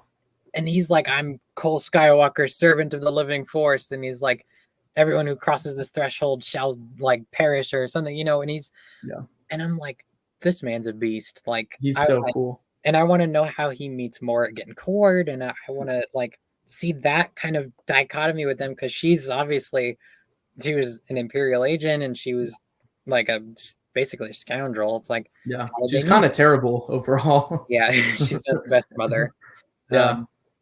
So it's like, I want to see them as well. It's so cool as well how Cole retains like the Skywalker redhead. Yeah, like he's got the Mara Ben look to him, but then because of Morgan, we get another blonde Skywalker. I'd imagine maybe before Nat goes gray, maybe he had blonde hair, so he might have gotten the Luke genes. Whereas obviously Cole inherited the Ben Mara gene with red hair, and I love that you can see that in the genealogy. It's like Mara was the first one to start this red hair trend, and then Ben exactly. And then later on, you get Cole with the red hair. So I like to think that Delia would have brought to us the first alien Skywalkers. We never saw alien Skywalkers. That would be kind of cool. Pink skin Skywalker, like I mean, would have gone crazy. I'm here for it. And then also another story I'd like to see is Mandorla. I really want to see what happened with Nomi. Here. And of course, Sword of the Jedi. Absolutely, that's obviously a given. I want to see Sword of the Jedi come back. Because like that was supposed to be the first in the new generation, like of like the new generation carrying the torch, and our old heroes retiring. But yeah, Mandorla would have been fantastic, because I mean, where is Nomi Sunrider and Vima during KOTOR? Where's Thawne? Isn't it like 15 years later or something like that? It's like not still here. A short gap. Yeah. Like, wait, what are you doing? Like, Vima, you just completed your training. Where are you? Like, the Mandalorians are on the doorstep. What's going on? And what happens to Thawne? He's basically Vima's grandpa. It's like, I imagine it was a tragic ending for some of those characters, because they're just gone. It's just like, it's like, so like, where was Nomi during the whole Revan debacle? It's like, Yeah. why didn't we send her to kick his ass? You know, it's Yeah. like why didn't she go? Like, she can handle him. She was like, I've beat my Sith Lord. I I'm conquered Ulick. I'm done. I've Jedi. Mhm. Listen, I've already conquered my fair share. Yeah, Send she's like, I'm someone done. else. Yeah. Send someone else to do it. Oh, Or, you know, KOTOR, I mean, not KOTOR, Supernatural Encounters kind of gives us some answers, it does. which is cool. A little bit of room still, but definitely some There's definitely some interesting room. stuff. Yeah. I want to see what would have been with that. So, yeah. Most certainly. Yeah, you mentioned a lot of good stuff there for sure. You did mention earlier that you have these action figures, some that you inherited from your older brothers. Yeah. You're an avid collector of the Star Wars action figures. Yes, I am. What are some of your favorite figures or pieces in the collection? You have truly impressive shelves of figures. When you post pictures of them, it's like, wow. Yeah. I've been collecting for as long as I can remember, really. So I have two here that I love. The Black Series, Nice. Jaina. Absolutely love this figure. She's fantastic. I remember campaigning for her on my Instagram when the fan vote was going on. And when she won, people were like, oh, it was a bot thing because Starkiller didn't win. And oh my God, Starkiller is not the center of attention for 1 second. It freaks out. It's like, okay, chill. And we've got Starkiller now, so we have Starkiller now. And then so she's my favorite of like the Black Series figures that I have. She's spectacular, and their articulation is fantastic. And that's the cosplay that you've done as well as that one. And it's also based off the cosplay is also based off of the Legacy of the Force fan film. So another of my favorites is the Mara Black Series. Yes, I really love her. Superb figure, and the hair is perfect, and she's great. Yeah, she's up there, but she's absolutely wonderful. Totally. So my two favorite characters I have as my favorites, of course. Another one of my holy grails is the Kotobukiya Jaina Solo statue, the anime style one. That was my holy grail for years, years and years, and then I finally got her like 2 summers ago. On eBay, I found her for a really good price. I was like, oh, finally! And she's right over there, and I don't like to move her because delicate.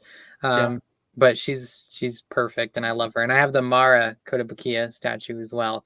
That's right. Yeah, so those are kind of my my holy grails. And I also have the Gentle Giant Mara Jade bust statue with the Shannon McRandall likeness. Right. Yeah, and the one that Miss McRandall went in for the thing to go. Yeah. It comes with a little certificate of authenticity, and it is numbered.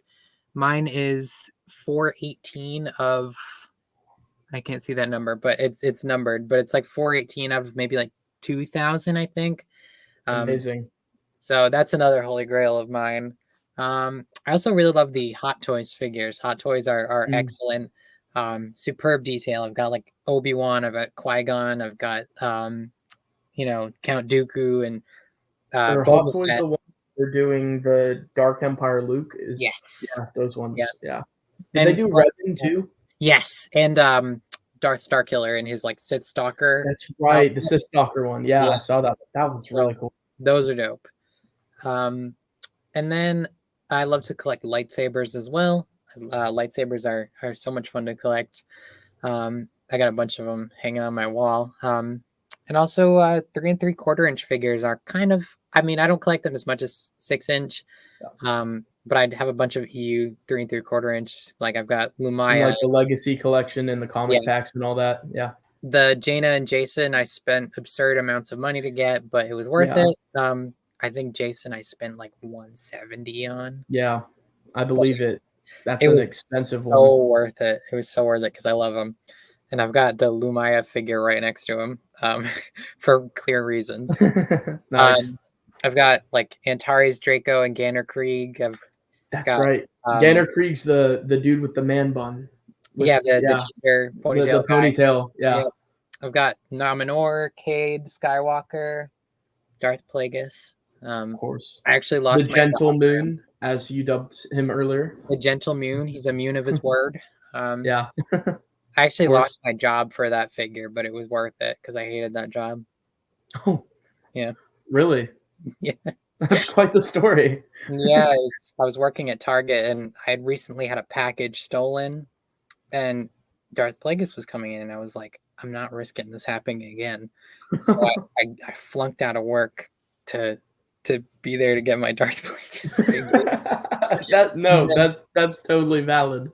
And then I went back to the store earlier because I had to get something and they were like, weren't you scheduled today? And I was like, yes. And then they were like, okay. And then I went home and then they called me later and they said, yeah, so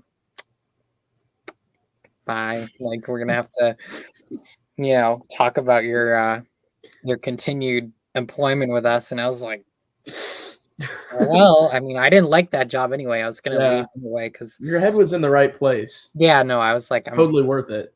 I was like, there's no way I'm risking this figure being stolen. I just spent like $60 on it. It's not happening, So yeah.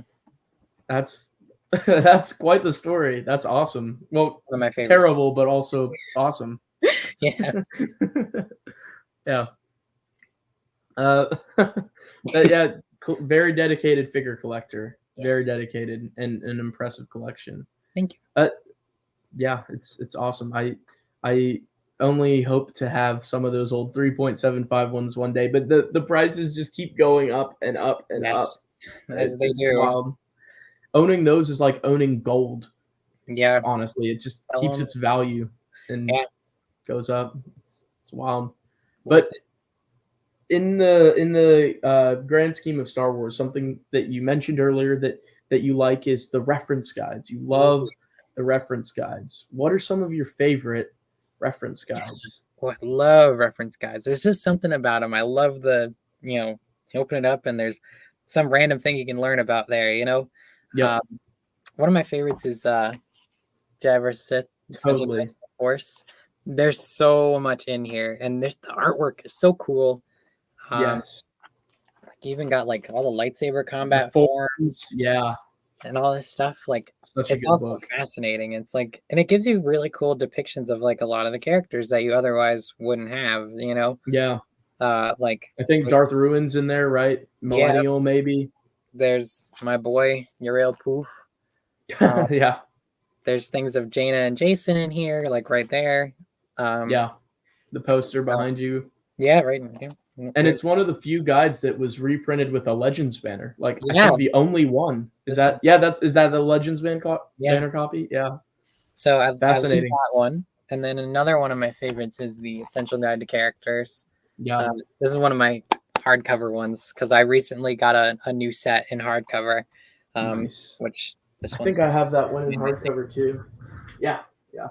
I'm hoping to maybe get this one signed at Legends Con by Dan Wallace. That's right. Yeah.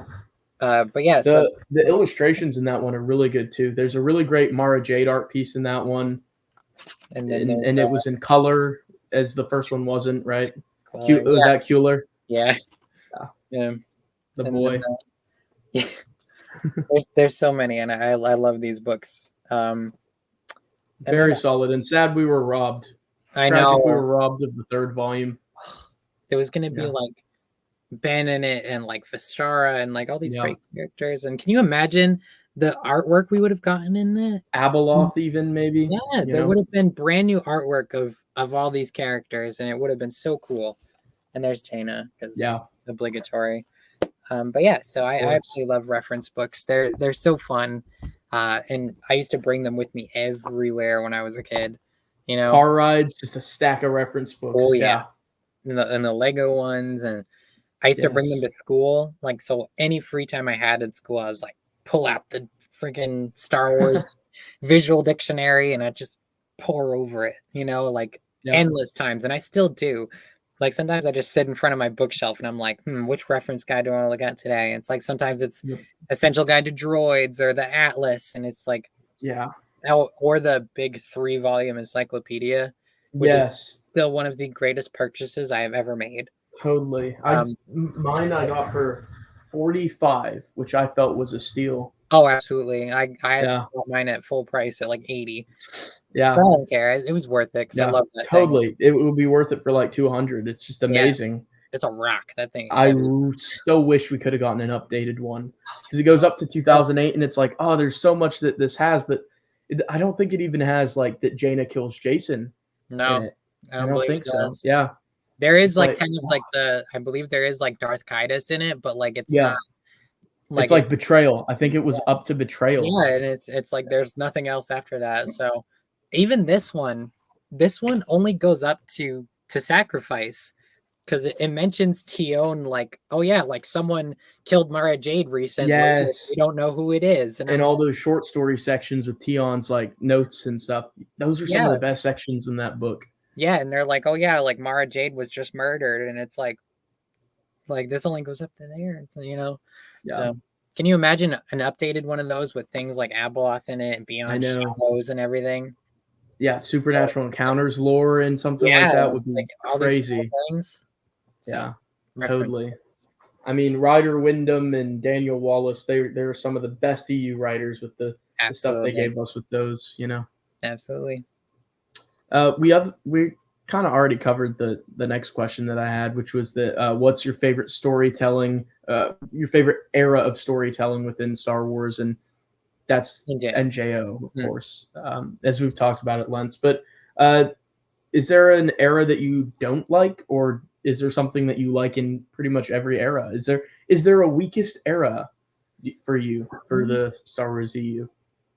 Yeah, honestly, it's probably the Clone Wars era. I Gotcha. Yeah. feel like I feel like it's so overdone. Hmm. It's very cramped. There's not Definitely. a lot of room. It's 3 years. So many different battles happened like the Yeah, same week. You know. it's 3 year time period. There's not a lot there. It's a very convoluted area because of TCW and all the Yeah. various books. So it's convoluted. It's like I don't know. I feel like it gets old kind of quick because there's a starting point and there's an end point. You know where it's going. Yep. You know, it's obviously going to go to Revenge of the Sith. We know that. Yep.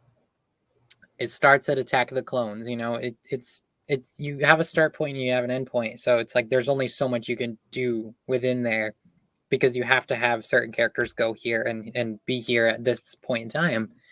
Yeah. Um, Whereas with the Post Return of the Jedi era, you have your start point, but there was no ending. It was just you can go anywhere from there, you know.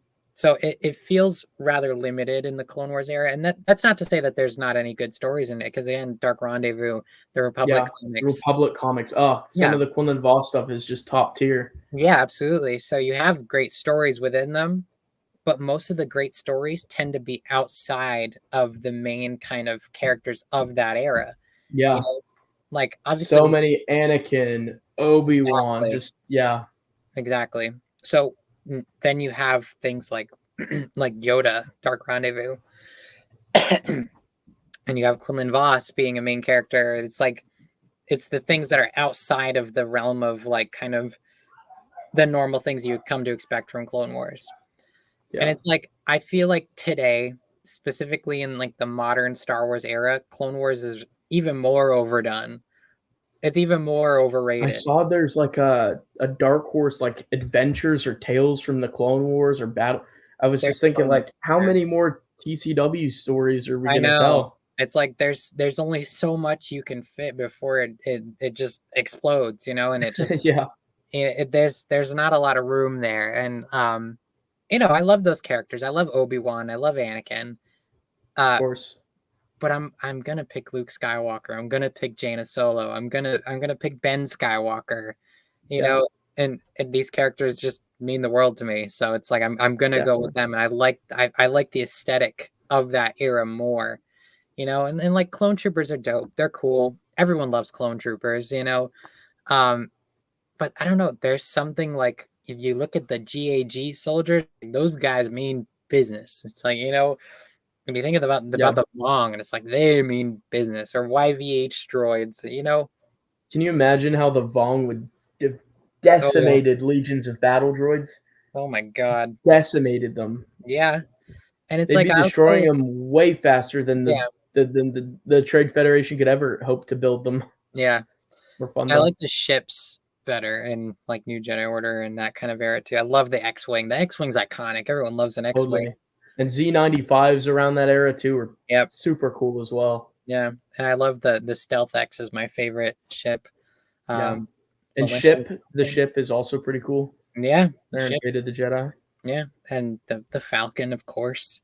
Of course. The Falcon is its own character. It's like, that's like not even a As ship. we It's like that's a character, you as know. we saw, especially in Millennium Falcon by James Yeah. Luceno as well. It just feels so lived in. Yeah. Yeah. So I would say, yeah, my least favorite era is probably Clone Wars.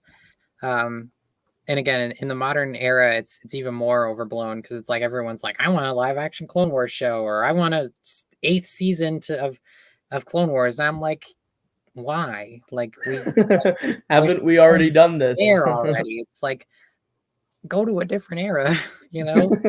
But Yeah. obviously they're gonna go where the money is, and if they make BCW something, is super popular. yeah, if they make something with Anakin in it, then it's like you bring back Hayden Christensen, that's an automatic. You've got like millions of people who are gonna watch just because he's there. Yeah. So I'd say the Clone Wars era is my least favorite.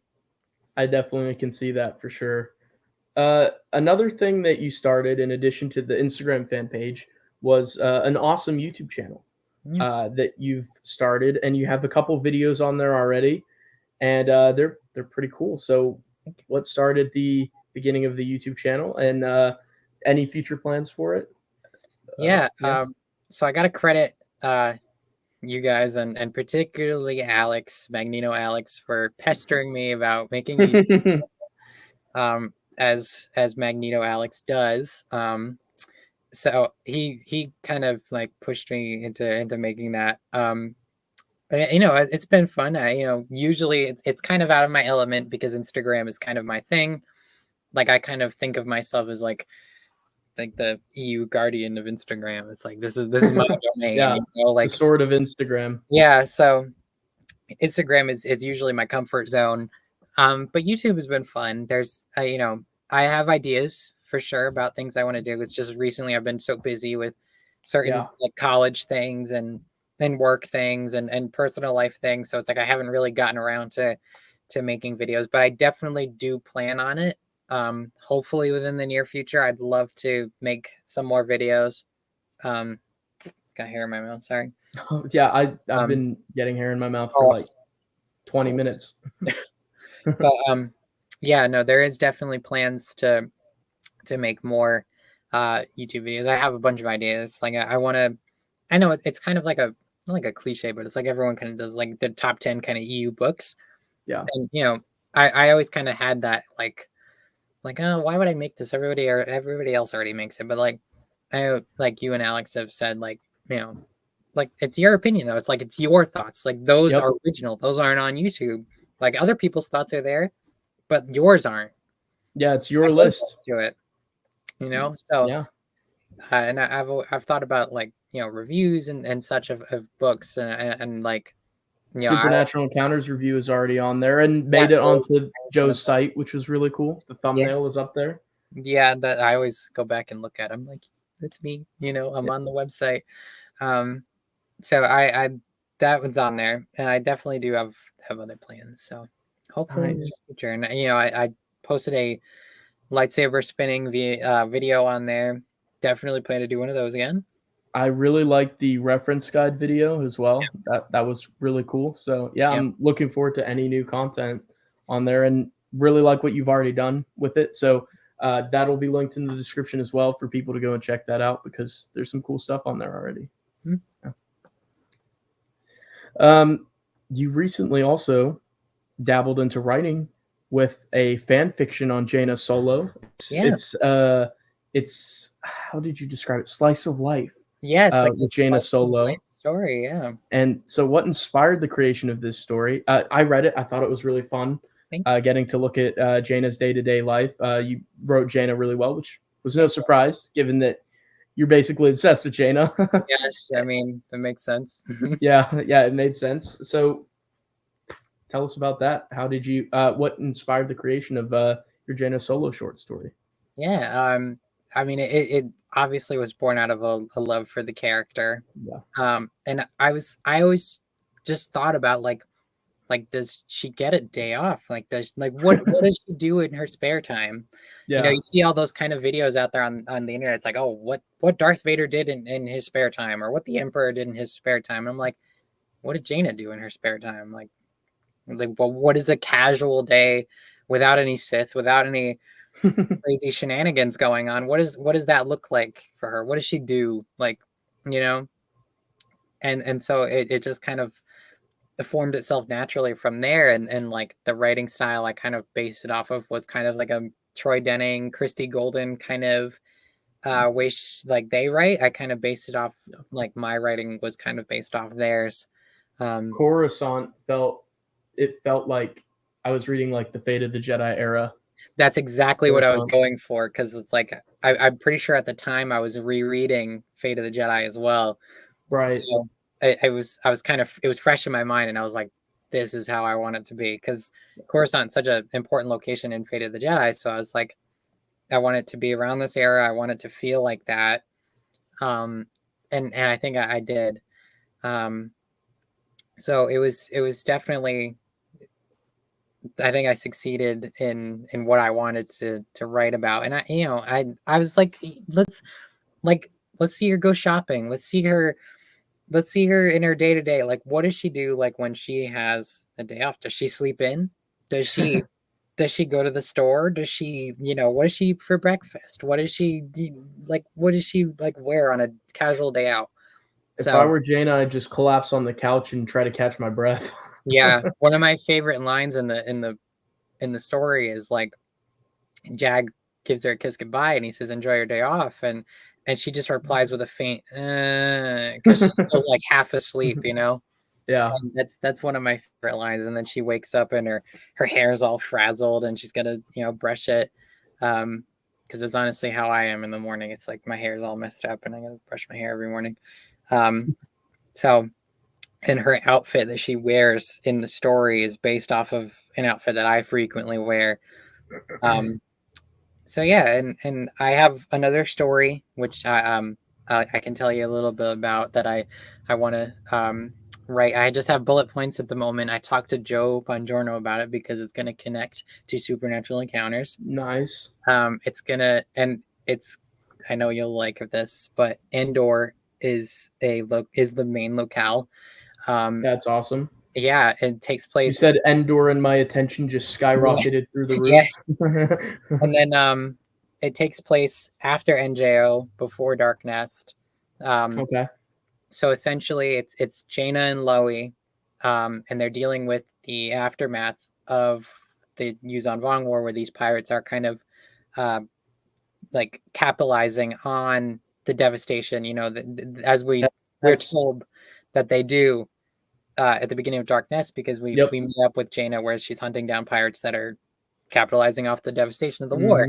So it's like we're kind of a few years out from that, like kind of maybe like a year after New Jedi Order, and they track down these pirates, and the pirates take refuge on Endor to kind of lay low for a while, and then they run into an entity who is native to Endor, a certain Walker on the Wind, the White Silence, Yeah. the thing that walks with the wind. So there's an encounter there. Nice. And I talked to Joe about it, and got some advice on the character of Windigon, who is going to be in it. So that's something I have kind of cooking. And this is kind of my first time talking about it outside of talking about it with Joe. So I thought it would be fun to kind of talk about on here. Yeah, well, I'm really looking forward to that. Yeah, it's going to be great. Any Endor stories? Yeah, no, I knew you'd appreciate that, and I was hoping to have maybe like the Wisties in it, because I know the Wisties are really cool, and I love that concept of these kind of like little fairies that are just around. Absolutely. And of course, I know like Dulocs and all them kind of running around. So I still think a dual-lock Jedi would have been the coolest thing Oh ever. my god, yes. I need to see one of those. And It would everybody have tells been, him that he smells and he needs to bathe. yeah, I picture that it would be Uh, grumpy. He'd be like grumpy, and he'd be like misunderstood, like Yoda almost. Like he'd yeah, be out like taking a mud bath or something, and yeah. all the Jedi are forced to go to him like, "Oh, what is this guy doing over He here?" You know? smells. Get him out of the council chamber. Send him away somewhere. Let him be Yeah. someone else's problem. It, So an interesting detail. Sorry, I just thought of this. This is an aside, but in Clone Wars, the micro series which you talked about earlier, there's a dual-lock on Coruscant. Like there's a dual-lock okay. walking in a group of people. So Really? apparently they got around the galaxy. It was a little nod to the Ewoks cartoon Okay. in there. I love So, that. I'm gonna have yeah. to go back and watch that actually. Yeah, I'll find a So screenshot cool. of it. Send it Yeah. to you. Wow, Yeah, that's really cool. I never even noticed that. I mean, it's been forever since I watched the micro series. yeah, That's pretty yeah. cool. It blew my mind when I noticed that. I was like, what? A dual-lock on Coruscant? What is he What could doing he be there? doing? Yeah, who knows? Maybe he was with the traveling Jindas and Yeah, traveling off world. he hitched a ride. Yeah, for sure. But yeah, that story sounds awesome. I'm excited to see it continue, and Yeah. the winds shall be blowing over Endor towards some pirates. It sounds like. Yeah, So yeah, and Jaina might have a little run-in with this creature. So yeah, that's awesome. That sounds awesome. So the next question is kind of similar to that. It's a hypothetical, a great theoretical. If Lucasfilm hired you to write a Star Wars story in universe, what story would you write if they were like, "Hey, we want you to write a story, mm, and you could do anything with your story"? What would it be? wow. I don't know. I mean, there's so many that I want to see. Yeah, You know, I'd love to obviously write something with Jaina. Um, aside from the obvious, I wouldn't mind doing something with Alana, or like maybe writing a story on where Crook comes in to the yes, I'm Jedi so Order, curious about that. because it's like he just kind of is like, "Hey guys, like I'm here." It's like where were you all this time? Like, I would have loved to see, like, surely he had disagreement with some of Luke's teachings, right? Like yeah, marriage now, like, what I think, what I like to theorize is that after Fate of the Jedi, when he, because before that the Jedi are based on Coruscant. yeah, They're right near everything. They're still kind of entwined with the GA and the New Republic. Um, so what I like to think is that Kukruk kept his distance because of that, and he was like, "I'm not getting involved again in case another Palpatine happens." And yeah, Kaitis was just proof of that. You know, very true. Yeah, he's like, "I'm gonna keep my distance." And then when at the end of Fate of the Jedi, when Luke says, "Okay, we're leaving Coruscant. We're gonna go to Ossus. We're gonna go to Shadow Mayad. We're distancing ourselves from this. This is the right thing." And I like to think that is when Kukruk made himself known. He was like, "They've done something smart. This Jedi yeah, is obviously different." Like, I feel like he felt the need and the want to join Luke, but he couldn't risk it. yeah, He was like, "I could very well be the last of my kind. I want to preserve this as long as I can, and I'm not taking the risk. I might want to join. I think this Jedi is different, but I don't want to risk it."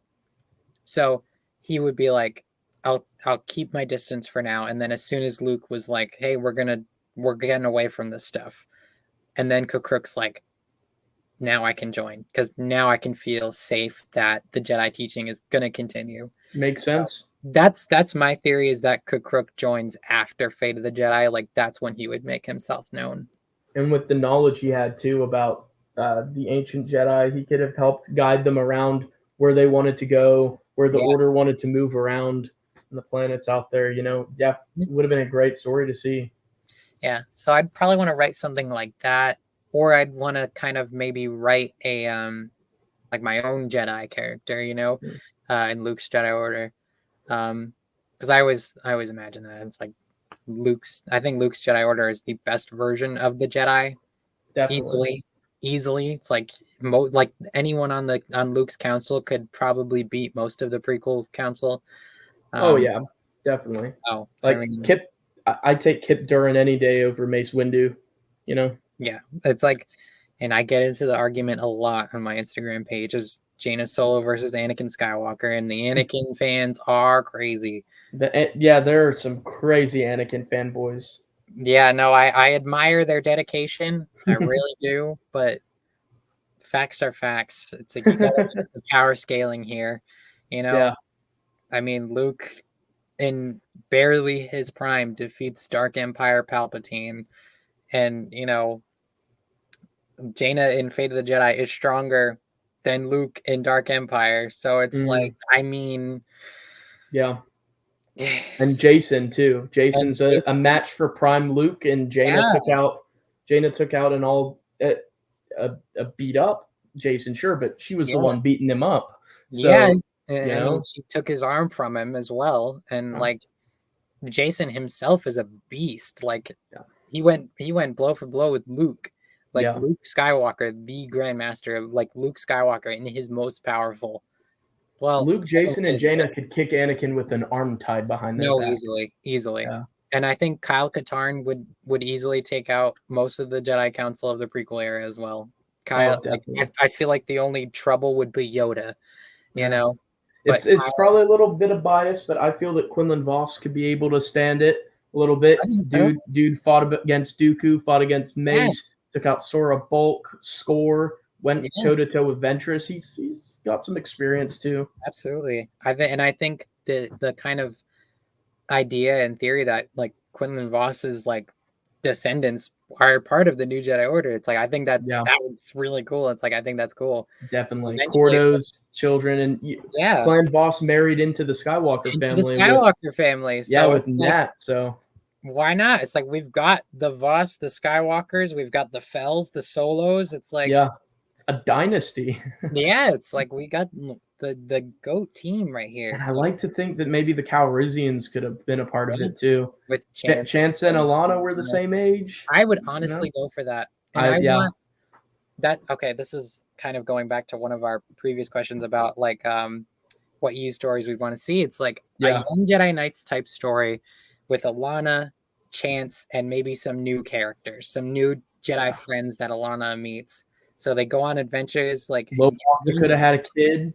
Exactly. Who knows, So we have these young reader adventures, like Young Jedi Knights, like same length books with Alana and Chance as the main characters. I think that would be so much fun. Would have been amazing. Alana is already like such a witty and smart character. Yeah. And then you got Chance seems mischievous. Yeah. Is the vibe I get, He's Lando's son, of course. Yeah. So it would have been so cool to see those characters like coming into their selves and becoming grown-ups, because that's the whole thing of Young Jedi Knights. So if Chance and Alana had ended up together and there was a child eventually, can you imagine how much Lando would brag if he had a grandson or granddaughter that was a Jedi? The dude would not shut up about it. He'd be like, "Oh yes, yeah." He'd be like, "Oh, my grandchild's out there vanquishing Sith right now." That would be so cool. He'd probably want to monetize it. He'd start making commercials with the Jedi approve of this food. You know?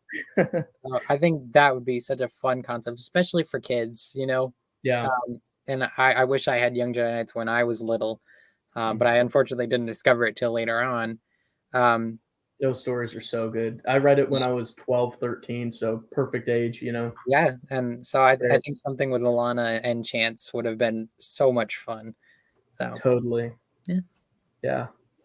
That's all of the questions I had written down for today. I've been really enjoying this discussion. This is the best Star Wars discussion I've had in a while. Me too. Talking about the stuff I love so much. Yeah, my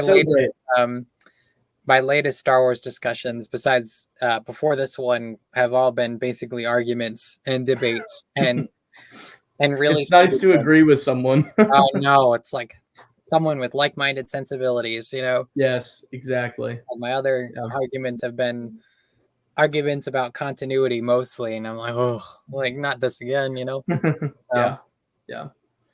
And it's like Abel G. Pena says, continuity is the story. Exactly. We think the same way about continuity, definitely. Yeah. I always quote that to the people I argue with about continuity. It's like continuity is, in all caps, the story. Yes. So most certainly, yeah. Is there anything else we should venture to talk about? Or I think we've had a pretty all-encompassing EU Star Wars conversation. It's been great. absolutely. All I can say is, you know, we want to see the EU continued, of course, and you know, Legends Con is going to be great, and it's going to be a good celebration of the EU, and we're all going to hang out there. It's going to be great. Probably a lot of content made in that day.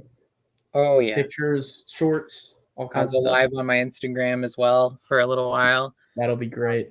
So it's going to be a lot of fun, and I know, you know, that I would just, you know, new people who might be discovering, you know, the EU. It's like, welcome, like come on in, like, you know. Definitely, we want more and more people over here. Yeah, for sure. We want the fandom to keep growing. Yeah, more positive people who just love the Star Wars EU, love to talk about it. Love to discuss it. It's just great. It's a great group of people we have, and so I'm excited to make your acquaintance in person, and lots of others of us who I've seen before and we'll see again, and other people I haven't met. It's going to be a great celebration, and make sure, and everyone who watched, thank you for watching, and make sure to check out Max Strictly Star Wars on Instagram. Her page there is just great. She's been doing a lot of content recently focusing on character spotlights and book series and comic series spotlights as well. Those have been really fun posts to see as well. So make sure to check out her page there, her YouTube, and maybe we'll link the short story that you wrote as well into the the description. Yeah, so lots of stuff to check out. So yeah, thank you to everyone for watching, and thank you so much for coming on and for having this discussion with me. It's been a blast. It's been great. Thank you for having me on here, and again, thank you to everyone who watched. And yeah, so thank you for anyone who might check out my page, and thank you, Brendan, for having me on here. So it's been an absolute delight. Absolutely, and you're welcome to come on anytime. I'll have to get back to live streams because I miss doing that. You know, lots of people on discussing stuff. You know, those are fun times. I'll have to do that some more. But yeah. So I think that about sums it up, and we'll see you guys.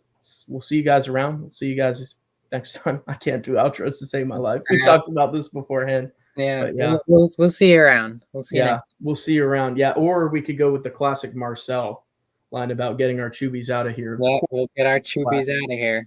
That is a classic way to end a video. So I guess we shall do that now. Yeah. Okay, we'll see you guys next time. Bye, everyone. Bye.